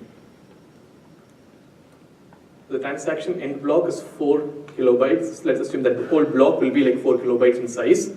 Okay, but when we are trying to write this, can there be a crash? Definitely there can be a crash, but will that be in an atomic state? In the sense, will that be like in a consistent state? Either the transaction end block should be written completely or it should not even be written. So the disk really does not guarantee atomicity of writes at the blocks level. Okay, the disk, even if we write a 4 kilobyte block to a disk, the disk really does not guarantee us that all the 4 kilobytes will be written or not. It does not guarantee this. The disk only guarantees us at the sector level. Either a sector will be written or not. In that case, if you remember, sectors are like 512 bytes. Remember, sectors are 512 bytes.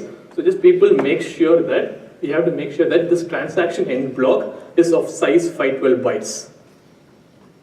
So that even though when you're writing that particular block, either that 512 bytes is written or not.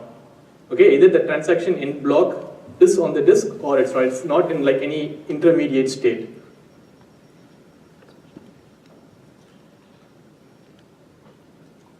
So with this, okay,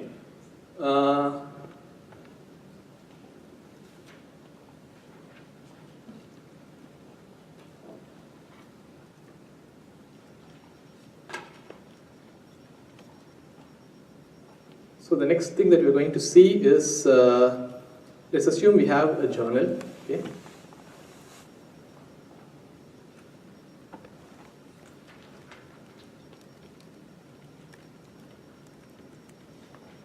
We have like journal, and we have this transaction begin block for a particular transaction, and some metadata and some data, and then we have a transaction end block for this particular transaction, okay. And if there are like multiple transactions that are happening, usually even when the file system is not crashing, okay, we need to make sure that when there are like many other transactions that we are writing, how can we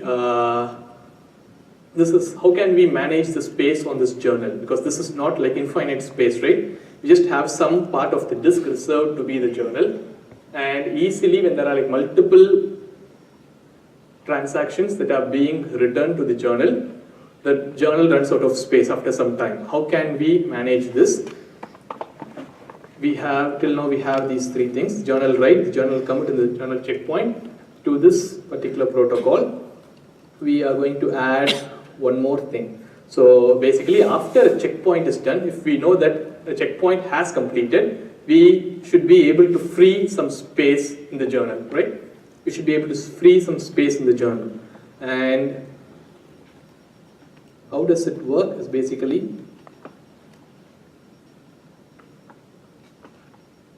the journal itself, okay? The journal itself has something called the journal super block. J stands for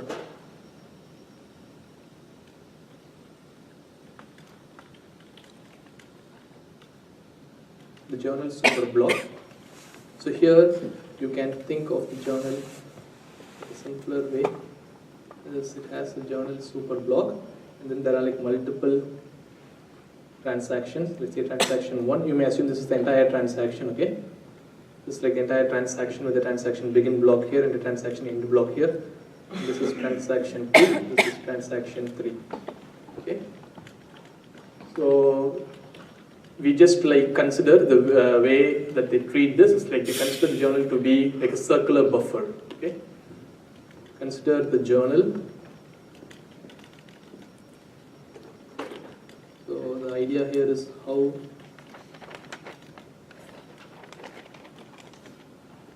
the journal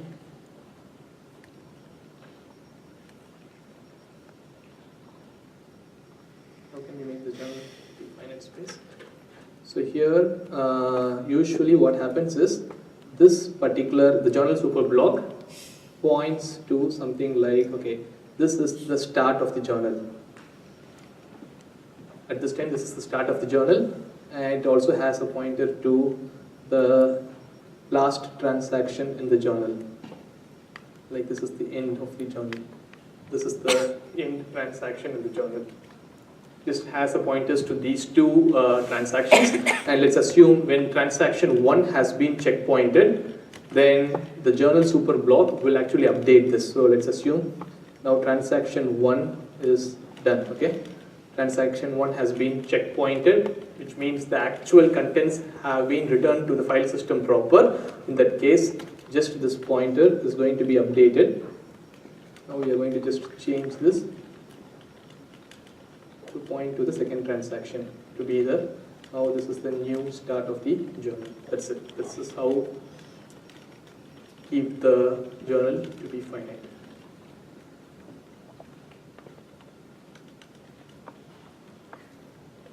And so once this thing fills up, let's assume 4, 5, and 6 are returned here, then transactions 7 will be returned again here in this place, starting from wherever that is space on the journal.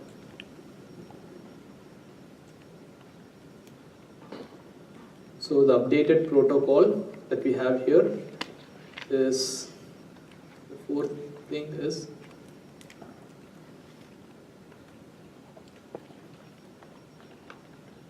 free the transaction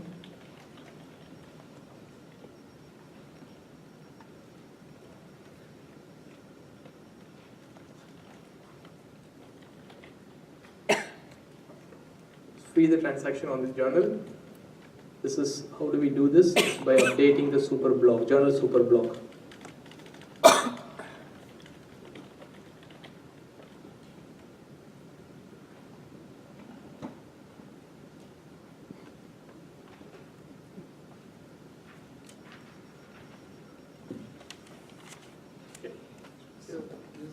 Do you ever run into a situation where all the transaction slots are in use and does the OS block? Or? Exactly. So if the journal, usually this is not like a usual scenario because the journal is usually like pretty large. But if in case like that is a scenario where all the entries in the journal are like completely full, okay? I mean the entire space in the journal is full. In that case, the file system is unusable when it is using journaling. You can't really make any writes to the file system in that particular scenario. And usually these things will be like, what to say, they will be clearing off the things from the journal every 5 to 30 seconds. Within this time, they will be clearing off things from the journal. I mean, this checkpoint will be happening like frequently, and so whenever a checkpoint is done, we'll be clearing the transactions from the journal. So the journaling that we saw till now, okay, all the things that we saw till now, it is actually the type of the journaling. The name is called data journaling. There are multiple types of journaling, okay. It's called data journaling, and the reason is here in this particular this particular type of journaling, we actually journal both the data and the metadata.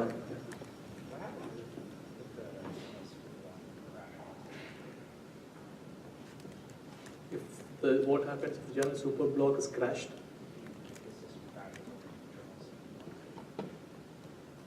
So the question is, what may happen like when we are actually updating the journal super block?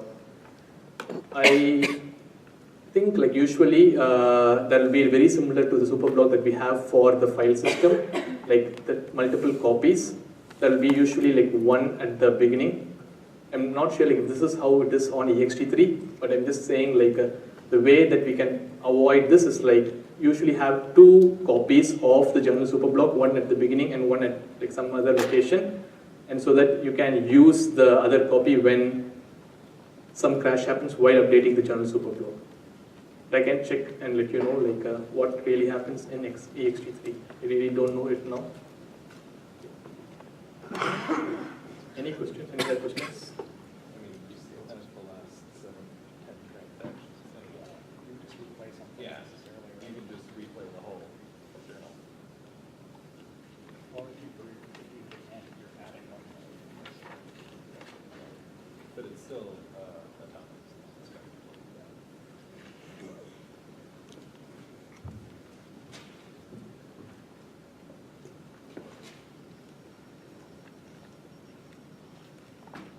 So yeah, I think again, as we just pointed out, maybe like, so if something happens while we are updating this thing, this transaction will be part of the journal. We wouldn't have updated this as a free transaction. In that case, we may be replaying the transaction more than once. That is possible when we recover from a crash. But I'm not sure like what may happen, like let's say, okay, I think again they may use techniques like, I was thinking about what may happen if the journal super block was like in an inconsistent state. I mean, while you're writing it, it is completely, like doesn't make any sense. In that case, I think again, we have to make sure that maybe the contents, the actual contents of the journal super block will be something that is like atomic with respect to the disk. In the sense, either you write the entire thing or you not. Yeah.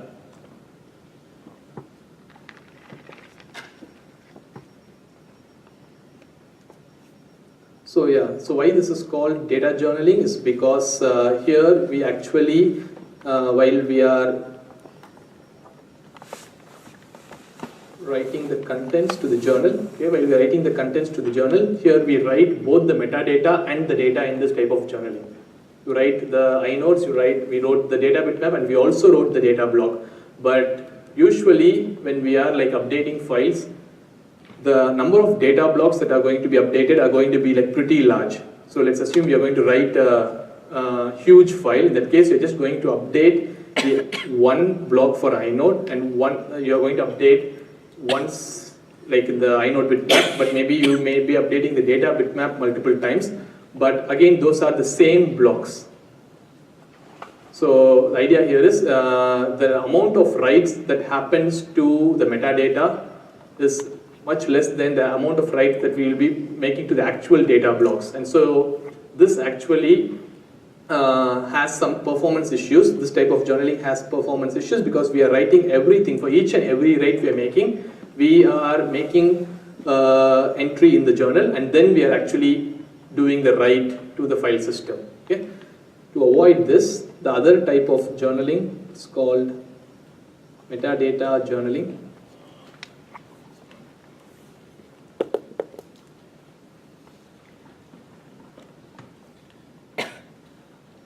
It's called metadata journaling, and in this type of journaling, only the metadata will be journal, as the name suggests. Only the metadata will be journal, but the actual data blocks will not be journal. They will be only returned to the file system proper directly.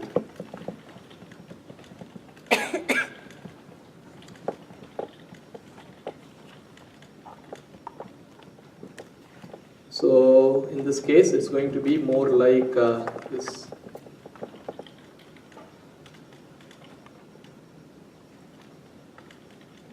You have the journal super block here. Then you have a transaction begin. For our scenario, we'll be having the inodes version 2 here. For our example, you will have the data bitmaps version 2. And then we will have the transaction end block. So if you just noticed, we just did not write the actual data block in the journal. The data, in this case, the data block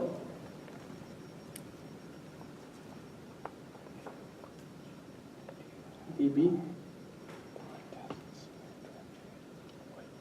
is returned only to its actual location.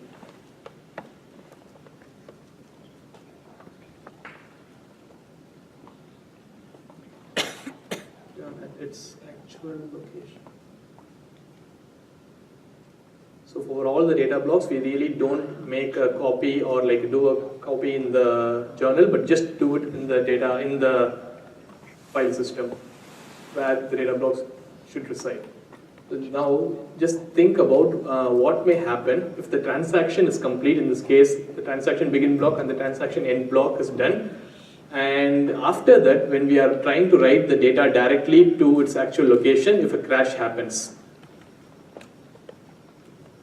that is a problem. If you think about it, that is actually a problem, right? So this transaction has been committed on the journal, but the data block, we were not able to write the data block. Before that, a crash happened. So when we recover, we will be replaying this transaction with the inode and the bitmap.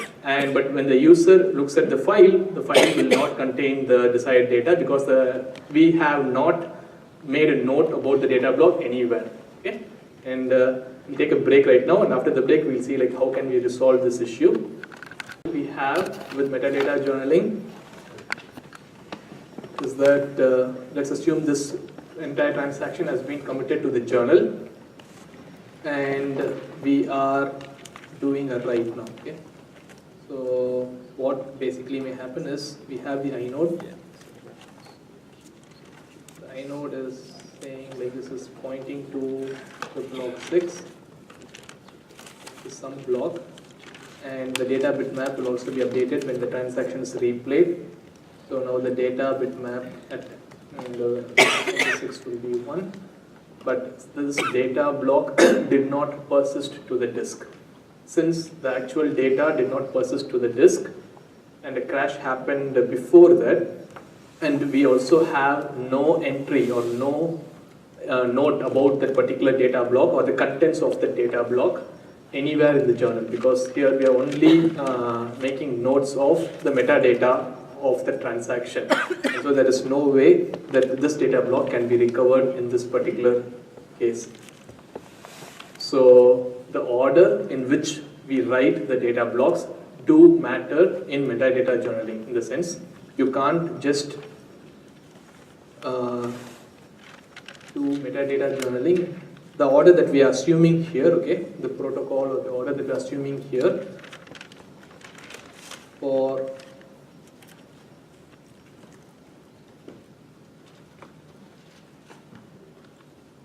metadata journaling is you do a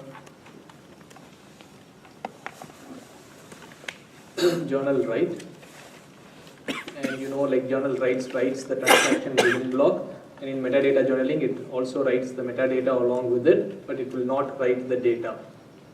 And after doing the journal write, we are going to do a journal commit where we'll be writing the transaction end block, and after that you will be doing a checkpoint, and after the checkpoint we'll be usually freeing the things, right? But now here it's more like, and we know like we have the write barriers here, these things, and if we write the data somewhere after this, any time after this, then the issue that we just saw here may happen. The data may not be persisted, and then we will be we will not be able to recover the thing. And so the order of writing the data here really matters. And so in metadata journaling, the actual protocol is to first write the data.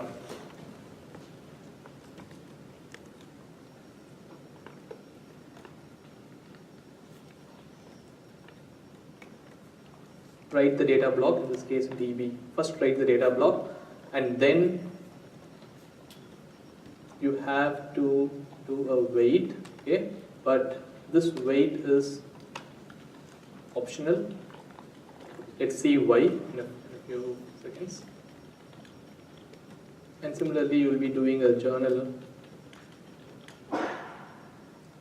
And this write in metadata journaling, it's called like journal metadata write. The problem that you're trying to address here is like when to write the data block in this scenario. So we are doing the write the first thing, and this is called the journal metadata write, because you only write the transaction begin block and the metadata in this particular write. Okay. And after this we have a journal, and then you have a wait here, and then you have a journal commit,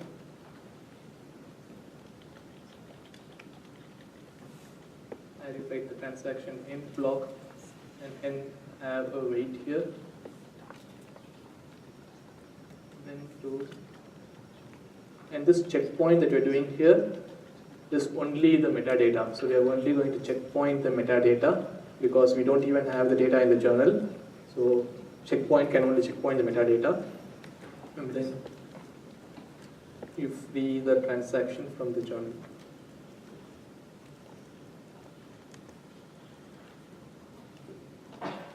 Now let's think about why is this wait after writing this data block, why is it optional? Okay. Let's just think about this. We wrote the data block now, okay? And after writing the data block, now we are going to do a journal metadata write. If a crash happens while writing the journal metadata, okay, then the scenario may be like this. Our journal may be like this. There will be the transaction begin. There will be like the inodes version 2. And before writing the actual data bitmaps version 2, there is a crash here. Okay. In this case, if the data went to the disk already, okay, if the data went to the disk already, so let's assume here data persisted to disk. In this case, okay, it really does not matter if the data actually persisted on the disk or not, because when we are going to do the recovery here for this particular transaction, we are not going to find a transaction end block for this transaction, and so we are just going to discard this transaction. Since this transaction is going to be discarded, there is no point if the data was actually written or not. But we need to make sure that the data is written before we write the transaction end block. Does it make sense? So you write these things, okay? You write the transaction, so the journal write with the transaction begin, the inode version 2, the bitmaps version 2, but the data should be persisted, the actual data block DB should be persisted before we write the transaction end block. And so we already have that write barrier here, okay? So this write barrier, this wait will make sure that, since there is a wait here, okay? This wait will make sure that this data also persists on the disk. before we do the transaction end block, before we write the transaction end block, because the problem only occurs when we have returned the transaction end block, but the data is not on the disk at that time, because the transaction seems to be committed, and then when we recover from the crash, we'll try to replay the transaction and we will think everything is fine, but the data will not be on the disk. But in this case, we can be sure that since we are doing so basically what can happen here is like these writes to the data block, DB, the transaction begin block, the inodes version 2 and the data bitmaps version 2, all these 4 writes can be issued in any order basically. They will be issued in any order, but because of this write barrier that we have here, we can be sure that they will be persisted on the disk before we actually proceed to the transaction end block.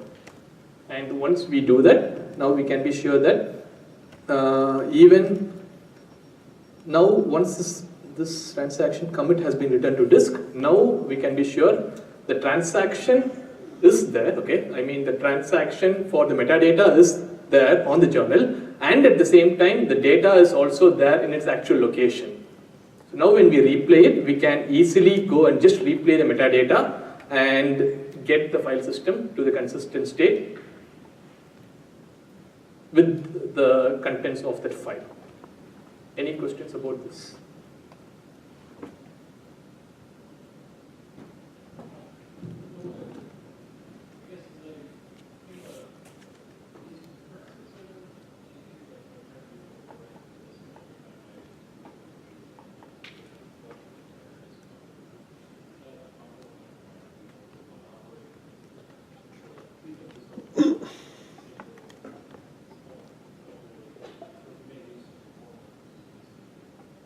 Exactly. So whatever the write barrier that we are talking about here is actually will cause performance issues in the sense because at that time all the things that we have on the disk cache is going to be returned to the disk, and so no other during that time it is for sure the disk is performing writes on the platter, and so it is actually performance. It is a performance issue. We will be looking at something called.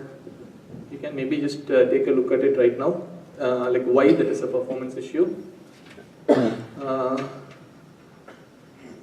again, this is very similar, related, but not like directly flowing along with whatever we are just seeing. There is a system called FSCK, okay? System called FSCK, and you give a file descriptor to this particular system call. And why the system call is used is, let's assume we open a file, get a file descriptor from this file, and perform some writes to this file. Just do some write, okay. Then perform bunch of writes to this file. Even after this line, okay, your program executes this line and it moves on to the next line, okay, to the next write. Even at this point, we cannot be sure that this write has been persisted to the disk, because if a crash happens at this point, this write may have been just on the disk cache. Let's assume there are 3 writes, W1, W2, and W3. These writes just happen to the disk cache as we just told, and even at this point, okay, we cannot be sure if all these 3 writes are actually on the disk. We cannot be sure. So this FSCK system call, the way it helps is, if you had this FSCK, okay, and if the application that you are writing is so critical, if you want to make sure that each and every write you are performing in the application should be persisted to the disk before you proceed to the next write, in that case, you will be calling, the same operations will be called in this way. You will be saying write to the file descriptor, okay. This is the first write 1, okay. And then immediately you will be calling an FSCK on that particular thing. And then this sequence will continue. Next write will happen on this file descriptor, and you will again call FSCK. this is write 2. So in this, when this happens, okay, here at this point, if fsync returns, okay, if fsync returns at this point, we can be sure, okay, we can be sure that the contents of that particular file has reached to the disk. Does it make sense? The contents of that particular write has reached the disk platter. And a similar way you could do this. Or one other way of doing this is like doing all the writes together and then issuing fsync at the end. At that time, it will make sure that all the writes corresponding to that particular file will be persisted. But just try to understand the difference between fsync and the write barrier that we're talking about here. Okay, the fsync only guarantees you that all the writes related to that particular file will be persisted on the disk. Okay?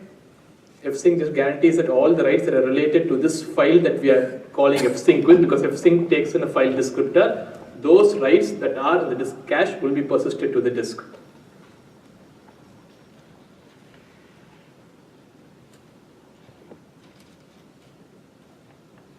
There are like, so in this case, okay, the 3 writes that are happening here without fsync is like high performance. The performance will be very high when compared to this sequence, because here you are asking the disk to actually write it to the platter, which will have like seek and rotation. But in this case, it is just writing it to its disk cache, which is the main memory, and so those writes will be like returning like so fast. So it basically depends on the type of application that we are going to use. If it is like, if you're not worried about losing the writes of the last 5 seconds, when a crash happens, then you should not like use fsync. But if the application needs that level of consistency, and if it's like so important, then in that case, we will be using fsync, but the amount of time it takes is going to be longer. Okay? There has been like a whole line of research in Ramsey's group about this, about fsync, and they have like created new file system called OptFS, like called optimistic file system, which tries to say like how can we, if you really don't worry about the ordering of your writes that we are doing, how can we use some different system calls like osync. There is something called ordering sync, osync, and it will be like much more better in performance when compared to fsync, but at the same time you can make sure that your files will be, your writes will be persisted to the disk. And there are like one more interesting scenario here is like if you think about the case when a new file is created, okay? Let's assume when you create a new file and write some contents to it, fsync only guarantees that, okay, let's assume you create a new file. Okay, this is the scenario, okay?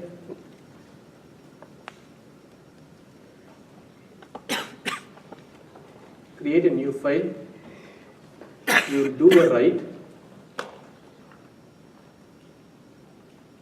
and then you do a fsync. Okay? Fsync only guarantees that the contents of that particular file, the data and the metadata of that particular file reaches the disk. So in this sequence of operations, let's assume after doing fsync, after fsync is done, there is a crash here. And when you recover from this crash, can we be sure that we can find this file on the file system? Again, the hint here is fsync only commits or like only writes the contents, the data and the metadata related to this particular file on the disk. Okay? So just think about that. Maybe we can have it as one of the worksheet questions or on the exam. So just think about, because like the key here or the hint here is like we are just creating this file. It did not exist already.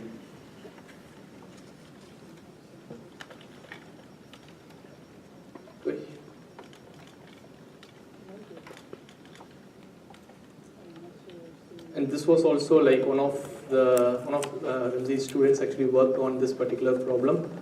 Actually, so okay, the answer is no, okay? The answer is no, but just think about why, how it is possible. Answer is we cannot be sure even after this set of operations. We cannot be sure that the file can be found on the disk after we recover from the crash. Just think about why, what caused that particular issue. Okay. Okay.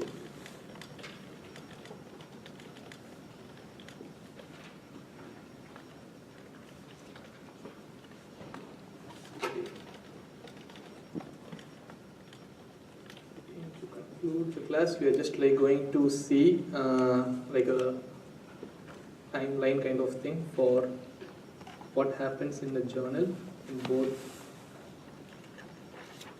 data journaling and metadata journaling.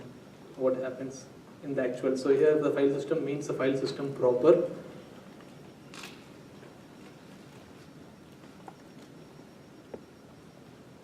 So here you have the transaction begin block.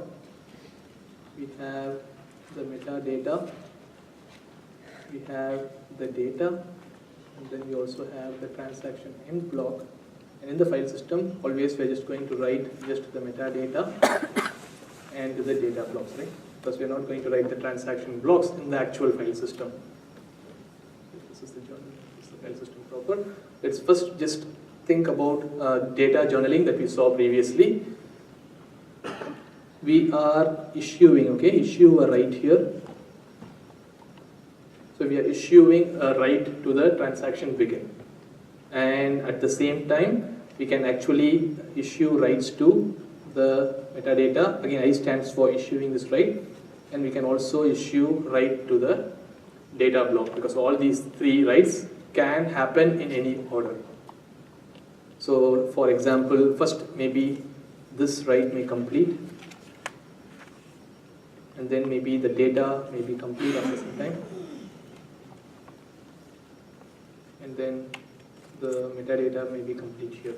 But here, as we saw, we just have to make sure that we have a write barrier here. So we have to wait until we can start issuing the write to the transaction end block. So you issue the write to the transaction end block here, and you also make sure that it completes by using a write barrier again. You wait for the transaction end block to complete. So only after this we'll be going and actually doing the writes in the metadata and the data in the file system proper. So even here you can issue these writes. After this you can issue these writes, and it can actually complete in any order. We can't be sure in which order it completes. So with this is what happens, okay? This is what happens in data journaling.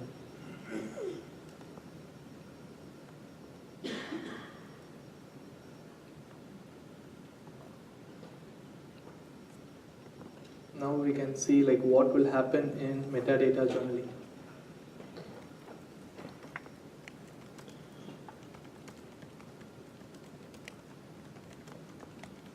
Okay, in metadata journaling, the writes that we issue, okay, we issue the transaction begin block, we issue the metadata write, and will we issue this data right here? Can we issue this data right here? No, we don't issue this data right here because we don't write the data blocks to the journal in a metadata journaling. So this will not happen here. This write will not happen. Instead, we can issue this write of the data block at this time. Right? Because if you remember, this is the first write that actually happens in this protocol, write to the data block, and then we issue these writes to the transaction begin and the metadata in the metadata journaling, and these can complete in any order. So this completes first, this completes second, and this completes third, or something like this. And then here we know like we'll have a write barrier. After this, we will be doing the transaction end block. We issue a write for the transaction end block, and then that write gets completed. And only after this, we'll be doing the checkpointing process of the metadata. We'll be writing the metadata. It may be complete after some time. And the time in this diagram flows from the top to bottom. So this is how data journaling and metadata journaling work. And the other name for metadata journaling is ordered journaling.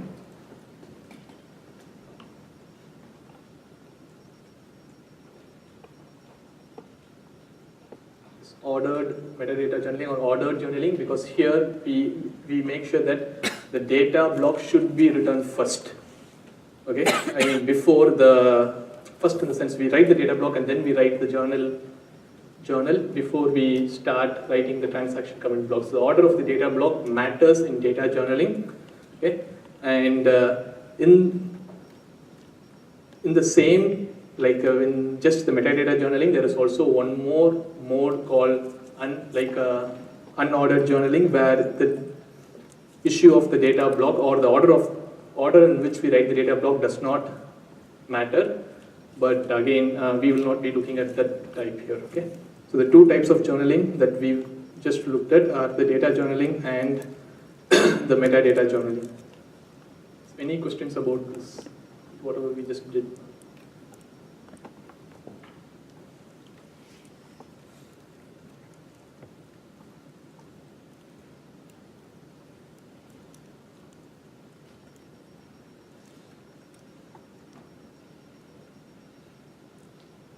So, any guesses with this? Did anyone find this out? Like, why it may be possible? So the question here is, we created this file, wrote some data, FSCK'd it, and there was a crash. And after that, we are trying to see if that file is there. When you wrote it, you wrote that files info. You didn't actually write directory entry. Exactly. So what we just did here is like we wrote the contents of the file. I mean the file, the metadata and the data for that file. If this is that file, okay. You have the data block, and if this is the inode for the file, this inode is pointing here, and if there is, let's say, the inode bitmap and the data bitmap, all these things, something was chosen here, something was chosen here, all those things were returned properly. So all these things belong to this particular file, but there's one more thing that needs to be persisted on the disk if we really want to access this particular file. And that particular thing is nothing but the contents of the directory in which this file was added. If the contents of the directory here, okay, if this file was, let's say, inside foo, if this file was called bar.txt, if we haven't added, if this is the contents of the foo directory, the dot, double dot, and if the contents of this root directory, which should be basically bar.txt and the inode of this particular file, this is inode 4, okay. If this particular content, okay, if the contents of this particular directory did not persist to disk, then when we reboot from the crash, this entry will not be there. This particular entry of mapping between bar.txt to inode 4 will not be there in the directory. And so even though your file has been persisted to disk, we will not be able to access that file because none of the directories actually point to the file. None of the directories point to the file. We have no way in the file system hierarchy to actually go and refer to that particular file. Any questions about FSCK or any other things that we just discussed? Is there a way to FSCK the directory? Yeah, so usually just to make sure like this works, so this bug was actually found in so many real world applications like MySQL.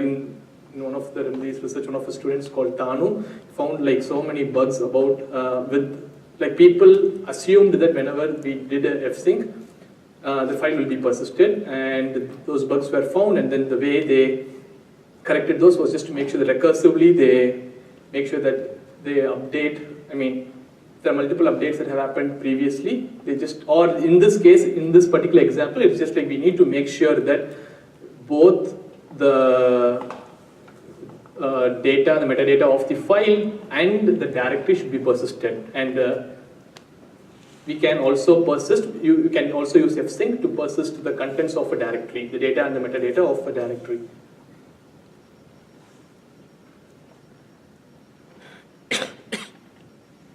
Any other questions? Yeah. Pardon? 1 second. What is that?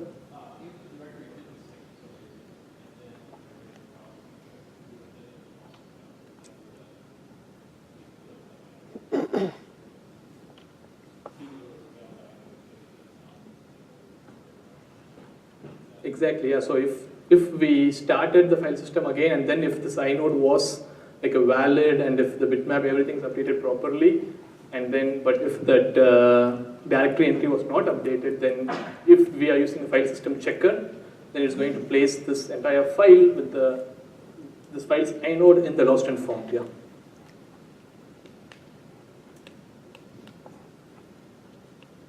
Okay, I think with this we are done for today. So we have just covered crash consistency.